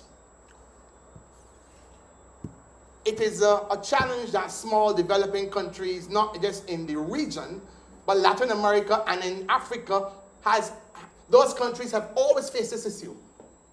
You have a recession that you didn't cause. You lose your revenue, so you cannot continue to provide the goods and services at the level that you used to provide. All right? You got a problem. What's the first thing the IMF comes and say? You want my money? This is what you got to do. Send home people. Cut the wages. Cut the salaries.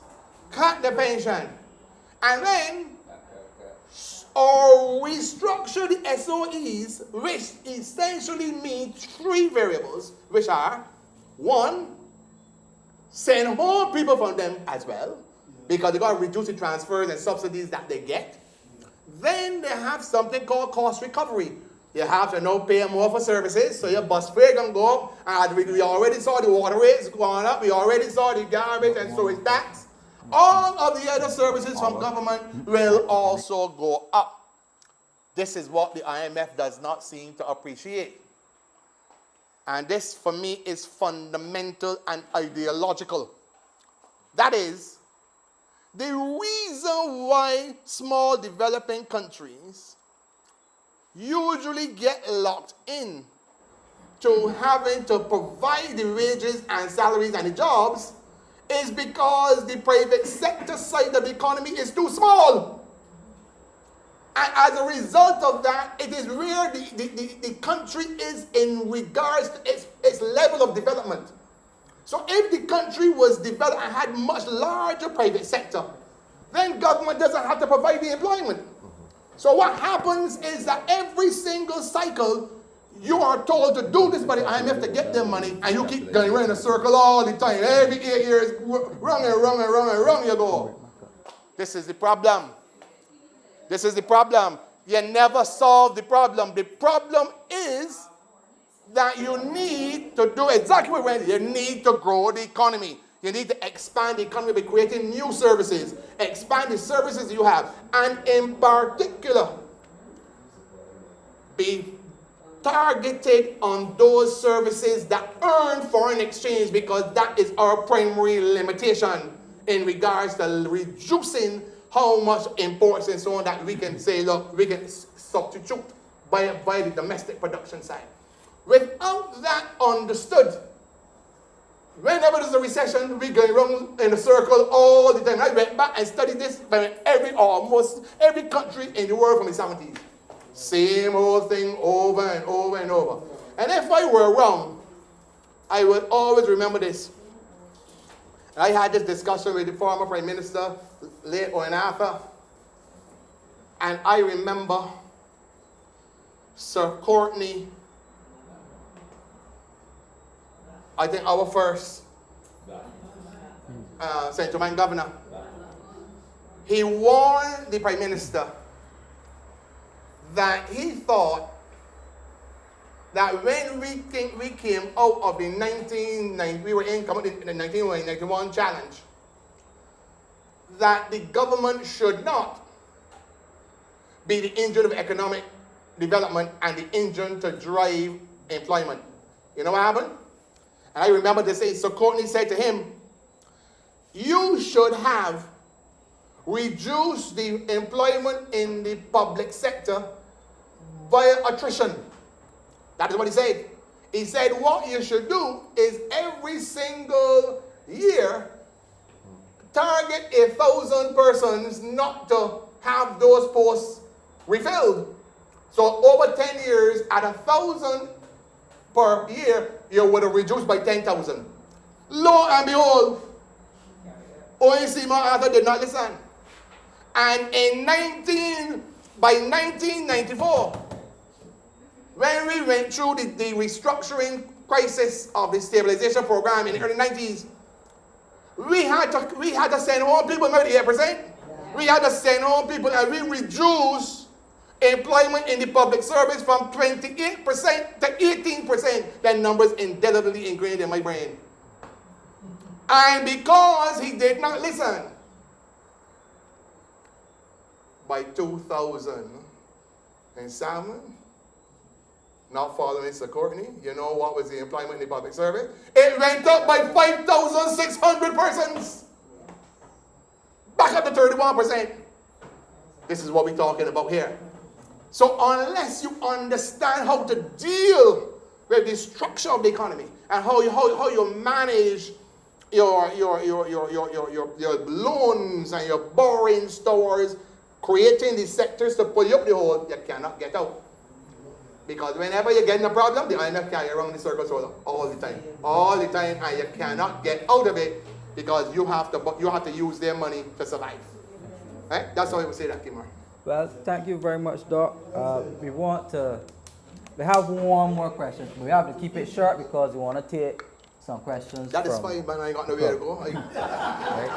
I down here. I just want to say how impressed I am so far with the contributions from the panelists.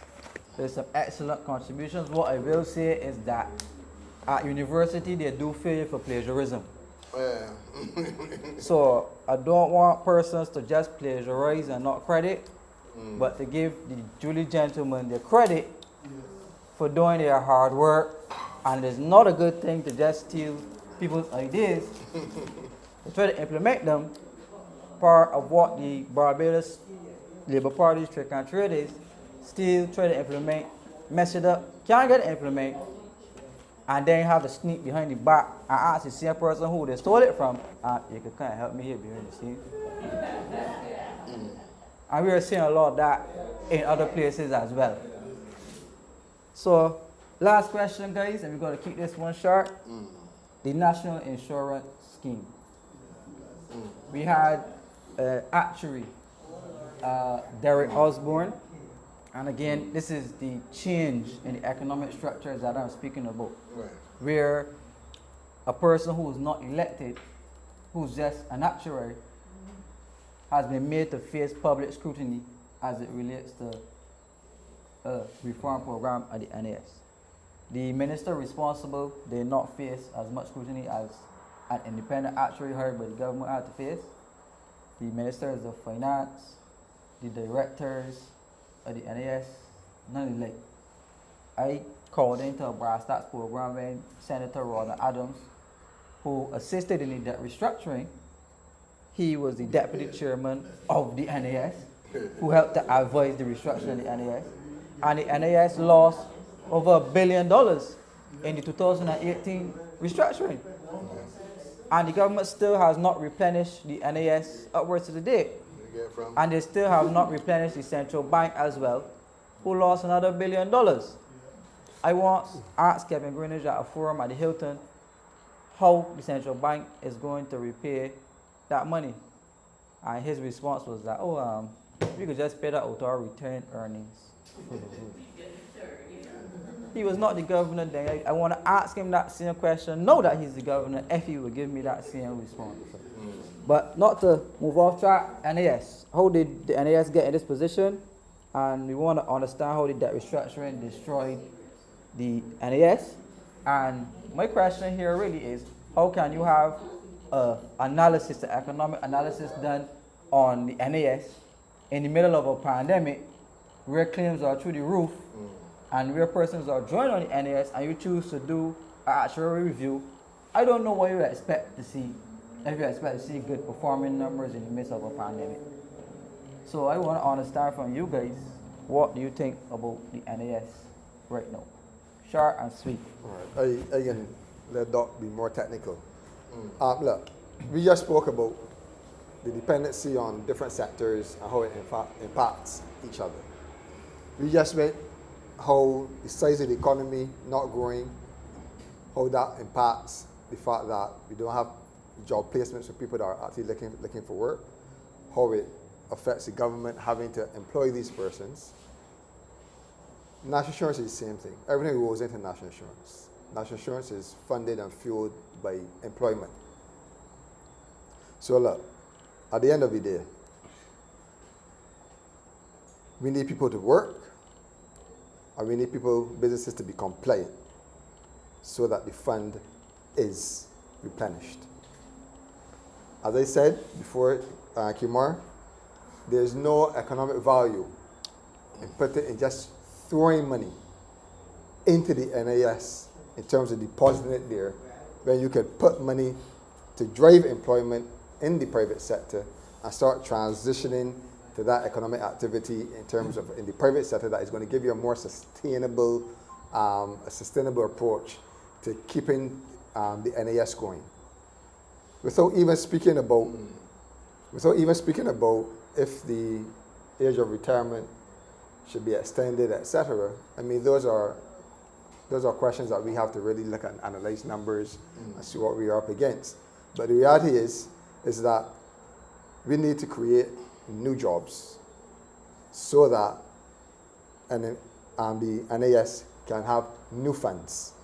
We have a situation in Barbados where 92% of the businesses in Barbados are small businesses. And a significant amount of those businesses are entrepreneurs. And you know what that means? A very small fraction of them pay national insurance. Right, yeah, very small fraction pay national insurance.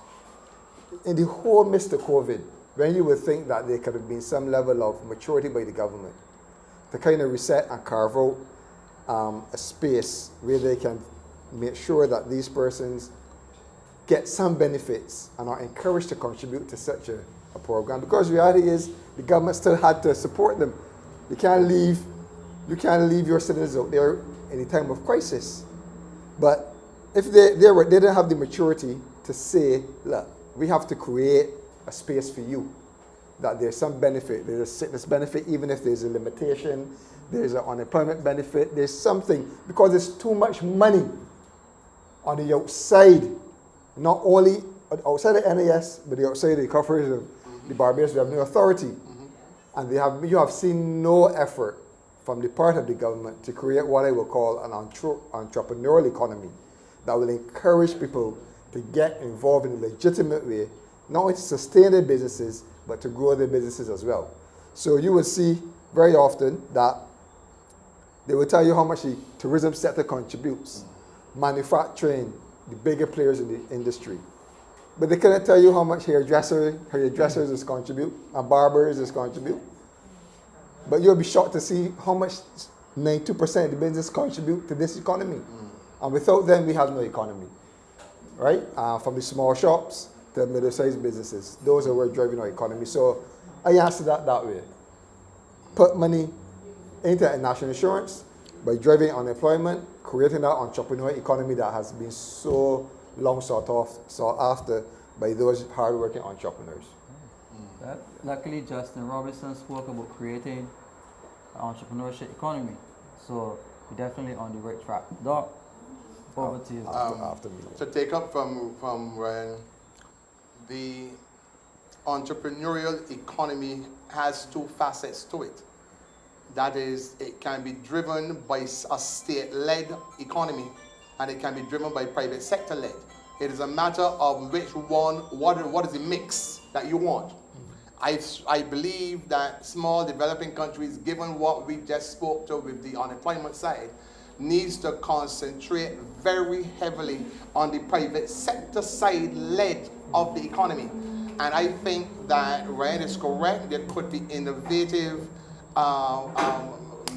fiscal measures that could be put in place that would pull in those persons in the informal economy much more into the net of contributing to their own personal development and the development of their family's future in a sustained way. And it is not our business to tell the government what to do. Let them do some research and do some work. That is what they need to do. And if they don't understand how to do those things, well, come and let us tell you what to do in a different way. You understand? But the fact of the matter is that that is how I agree with Ryan that we should approach it. But I would also then go to two other critical factors. Because Kemar spoke to the debt restructuring. I don't think people in Barbados really understand the damage that was done. And there are some things that I like in medicine. We were taught that if you can't remember something, the first thought process that go in your mind go with that. You're right now most of the time. And I can try to recall some of the data. And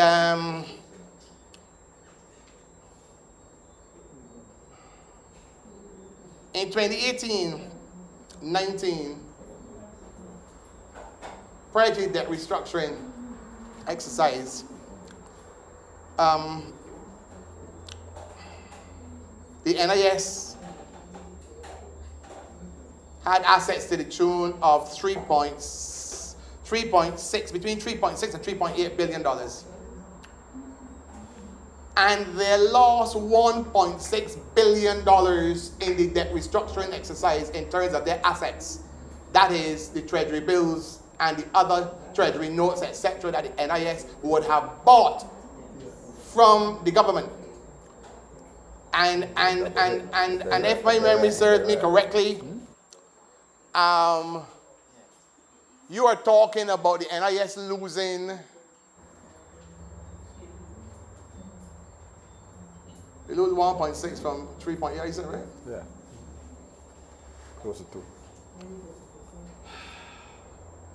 Around between 35 and 38% loss in assets. You understand that, Aggie? That's a fact. Right, the numbers you work quick, that's a fact. Now, the issue is this. I want to find out, with an economy not growing, what is the investment mechanism that the NIS is going to use to recover $1.6 billion? How are you going to do it? One, my understanding is that the NIS makes money via contributions. I got a job for that. The NIS makes money also via investment. The NIS investments were in government paper. And government paper that gave you the cheapest return to the investment. But that is how the government wanted it because it was cheap money for them. So if I would reevaluate the entire portfolio of investments and start to broaden the portfolio inputs within the domestic investment sphere and then the external investment sphere, and then determine how best to manage those going forward, Kemar. I think that is what is necessary. The limitations that exist, and I can understand why they have limitations, because they want to have low-risk investments, because there's people, monies for the future they don't want to lose. I understand that. But the stricture in that is that the returns on the investment is low. That is the stricture. And when you buy a treasury bill and your return on that is lower than if you were to have gotten an investment in the private sector. Significantly lower. Right? So, Kemar, we got problems. Right? And I genuinely think that I do not see a way out outside of right now recapitalizing the NIS and the central bank in a structured way, and then growing the economic base of the economy so that you will drive greater contributions, enhancing the flexibility variables within the investment side of the portfolio of the NIS. And I think that would require a deeper investigation and analysis. I don't like to talk about things unless I see the data. I can analyze it for myself. And as a result, I think that would be the framework approach that I would use in a situation like this. And in order to determine what it is that we are going to do, and then we put a fiscal measure in place to attempt to encourage those people in the informal economy to come into the formal economy to help contribute towards general contribution to the NAS. That is how I would approach that, Kim. Yes, so thank you very much. Yeah. So, just to add before we wrap up, spoke about treasury bills. I'd like to state that the government's debt restructuring as it relates to treasury bills was akin to a restructuring in Russia, That's right. Ukraine, and Uruguay. It was one of the most unique debt restructurings in the world, as Barbados became one of the very few countries in the world who actually restructured government treasury bills. No governments across the world restructure their treasury bills, which basically rob the people of their monies. So I'm saying that when you have governments who seek to abuse parliamentary majorities and then seek to censor persons who speak out against the issues, then you know you're heading along the lines of parliamentary dictatorship. And that's not what El Barro wanted for us. This is a democratic country. The Democratic Labour Party is a democratic party as well. And we, as Democrats, must ensure that democracy survives in this country. So with that being said, I want to thank you all for coming, and I want to ask you to field any questions now that you have to field.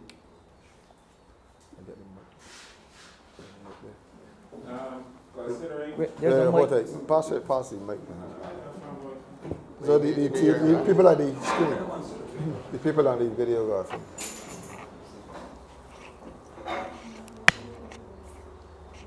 Yeah, considering the last discussion about the NIS, I want an opinion from the panelists in regards to the NIS becoming a statutory board, because we got examples of the performance of statutory boards in Barbados over the years. We got the BWA being run by a board. We know the problems they had. We got CBC, another board run disaster. You have Transport Board, another board run disaster. QEH, another board run disaster. The disasters all over the place. How do we feel, how do the panelists feel about NIS now becoming a board run institution, considering the disasters of the past, understanding the fact that political boards tend to have flaws coming along with them, some serious flaws. The mere fact now that the issues that come along with boards has already started to affect the workers of the NIS. So what are your opinions regarding the NIS, or what fears do you have if there's any need for us to fear the fact that the NIS is now a board-run entity? Should we fear? Should we have fears? That is a very complex question. I was fortunate to have been the minister responsible for the NIS under David Thompson. And I understand how the board is determined and how it is operated. I think what they're trying to do is to create some additional independence, because under the present NIS Act, the NIS financial side, that is investment side, is managed in the Ministry of Finance. It is not managed by the Minister of Labor or any other minister who has responsibility for the NIS. So the problem that you have is that you have two masters. You see? So the administrative side is managed by a minister who has responsibility. And at that point in time, I was Minister of Health, National Insurance and Social Security. But recently, and I think at times there were people who were ministers of labor who had responsibility for the NIS.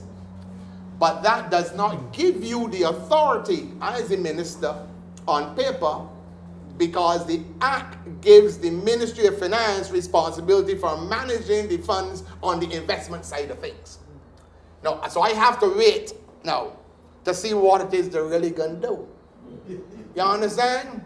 Because if you move that feature from the Ministry of Finance, then you are giving the authority to another minister who has responsibility for all of the investment decisions of the NIS.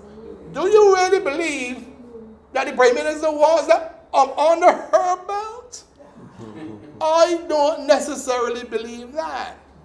And I also know that if you are to carry it to a board of management, the legislative arrangement will have to be amended to give the board absolute legal authority to manage the affairs of the NIS day to day. I want to see the data. So I am my all the fancy talk. I want to see the draft bill. And when I see the draft bill, I would be in a position to say, look, X, Y, and Z. But in the short term, the independence of the NIS, one has to manage that very carefully if it is carried on under a board. You have to manage that very carefully. Because those monies can't be far removed from the from any institution that manages the money in the country. It is too critical a tool for domestic economic development and for investment, whether local or foreign investment, to bring back money into Barbados on the capital account of the balance of payments, for that to be just put in the hands of a board, unless that board is highly skilled and trained. My thinking would be very different. The thinking would be, isn't it not wiser to establish a separate entity with responsibility for investment? And so staff it with private sector, critical thinkers and experts who know about investing money. But you want to pick up a board of a puppet here and Nipsey and Kaya there, all because of politics and them running your money and investment for the future. I would be more confident if there's a company that has that responsibility, like how many companies around the world have, and bring experts with the authority and give them appropriate authorities on the legislation to so act. So I will wait to see what they do. That's the best way for me to answer that. I was one of your follow-up. Yeah. I spoke to a person who is seeking political office in Barbados. And this person's opinion, I wasn't able to assimilate it properly, but the person said that they would shut down what is the national insurance scheme and create a sovereign wealth fund. Right? Now, in my thinking, I don't agree with that. I think that the NAS is such a critical institution to the everyday survival of persons, especially people who non-contributory pension, old age pensions, and these specific benefits, health benefits, retirement benefits. And if you change the mantra at the NAS to become so highly profit motivated, I think that it will lose the essence of what it was created for in its origins. Kemar, you are not wrong, but that's why I say we gotta wait. Don't mind the talk. The reason why is because the NIS has an investment responsibility, but it has a broader set of social responsibilities. Where are you gonna put them? Don't mind the talk. We will wait and see where they're gonna put maternity benefit, where they're gonna put unemployment benefit, where they're gonna put service payment benefit, and pensions, and all this sort of things. So it's not a matter of just simply that, my brother. And the critical component of investment is a different kettle of fish altogether. And obviously the person doesn't understand what a sovereign wealth fund is and how it functions in regards to national investment and providing for infrastructure development over time. That's what sovereign wealth funds do. And the best sovereign wealth funds, I've looked at majority of them when I had my dealings with the UAE, Norway, Saudi, and UAE, China. What they do is that they invest the interest returns. They don't interfere the principal. You understand what I'm saying? Don't interfere your principal. Just to add to what Kemar was saying, the sovereign wealth fund is in the manifesto of the Barbados Labour Party of 2018. So I don't know who the person you're referring to, but that's the Barbados manifesto. Where you get your money from? Where you get your money from? Good night, everyone. Good night, my brother. I don't have a question. I just have a comment. Now listen to the panel, but you know that Dr. Estwick is my boy. So I'm just going to comment on you. I got here after Ryan has spoken, but I like the interaction during the question period. Now, Dr. Estwick gave a complete and thorough analysis of what is going on. And what amazed me is that Kemar asked some tough questions, and Dr. Estwick had all the research there in his computer ready to answer those questions. So what I'm going to say is that Dr. Estwick is ready, fully ready, comprehensively ready for the leadership of this country.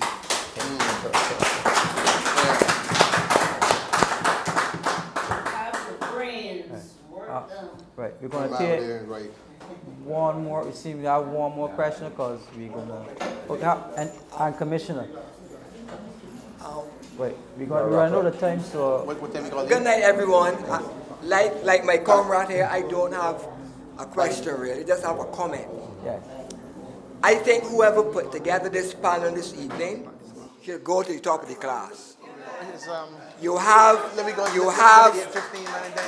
a complete blending of. Can we go to 8:10? Done. You have a complete blending of youth and experience showcased this evening in a Democratic Labour Party setting. Ryan and Kemar, two young, bright people in Democratic Labour Party, married with Dr. Estwick, a true and tested politician, is the perfect blend for the Democratic Labour Party going forward. Thank you.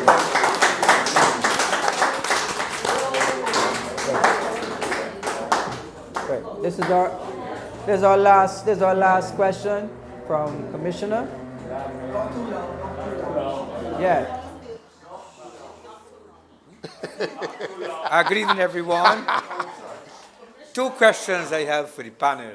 Lay low, man. Lay low. There are two questions I have for the panel. We were told that a health levy and a street drink levy was or is to be paid into the national insurance for the today or the day-to-day running, the QEH, and also probably polyclinics, etc., etc. Now, after this very night, as I sit down here, I am still waiting on the authorities to find me how much millions that they had collected from the backs of the workers of this country, and also what to do with it. That's my first question. My second one goes back to 2018. Election time. Tony Moore went, and she gave the civil servants, I think, 4 or 5%, and she dog danced in the streets. She said, thank God for small mercies. We never had it so good. But I went to school in that old building there. I came out with a birth, a baptism, 2 marriage, 2 absolutes, and a death. I didn't drink all the biscuit, nor eat the milk. Oh, Jesus. Right. Now, 2018, at this 4.5%, I don't come, what you call it? You call it here tonight, percent, this 5% and 10%, I just count dollars and cents. And my payroll clerk, that was at transport when before he came on, he said, Commissioner, you're going to get $21 a week more on your weekly wages. I sit down here, I haven't seen it. But remember, Strikers, Tenors, Tree, Wax, Palax, Garbage, Sewage, and the same garbage, sewage, another levy, have levy. Okay. She came back now in 2013. I asked another question. He said it's 3% and so on. I asked the payroll clerk, I don't want to know, but I seeking information. If I were still working, how much money per week I'll be getting? He tell me then $13 a week. Now what kind of mathematics this is? 2018, you give them $21. You come back now in 2023. Why thought you were looking to give me at least a $40? You know, a $50? Before you increase, you deplete it? All we could do, they got something called idea. We got to take a chance somewhere. And you know today, when you sit down home in the news, before you come here, I like my man from, call it King, Patrick King. Since we don't have no constitution that we can't march. Oh my God. Because when we had a constitution, we march every day. It looked to me, since we ain't got none, that we can't march. For no damn day for me. And if so, it is time that the Dems, too much, I can't call the word. You go sleep, you get up, too much sewing, I call the Parkinson Douglas, sewing happening. And we need to hit the streets, let these people know. The people are frightened. People meet me on the road and say, Commissioner, I got a case with this ministry, the next ministry, I ain't get my money. You can't call in for me. I can't do it, they don't have the information. I think it's time that the Democratic Labour Party, because the first one I want, the first match I want is the old age pension. Because they didn't give me the national insurance pensions or anything. I want the pensions come on the wheelchair, the crutch, the clutch, the walkers, what would have got, let me hit the street. Mr. President or Mr. Stuart, get that organized for me. Well, first strike we want. Well, what I will say is... One with the old people. I don't want old pensioners. But thank you for your comments, Commissioner. What you just said is very important. But first, we will need to heal and unite ourselves as a team in the Democratic Labour Party. As our senior comrade Bobby Morris said, we do addition, not subtraction or division. And anybody who's taking action to divide the Democratic Labour Party or to subtract, I think that you yourself should be subtracted and allow the persons who want to build, to add, to contribute unbiasedly to take the party forward. And that's my humble opinion. Team unity. That's what we're about. Thank you.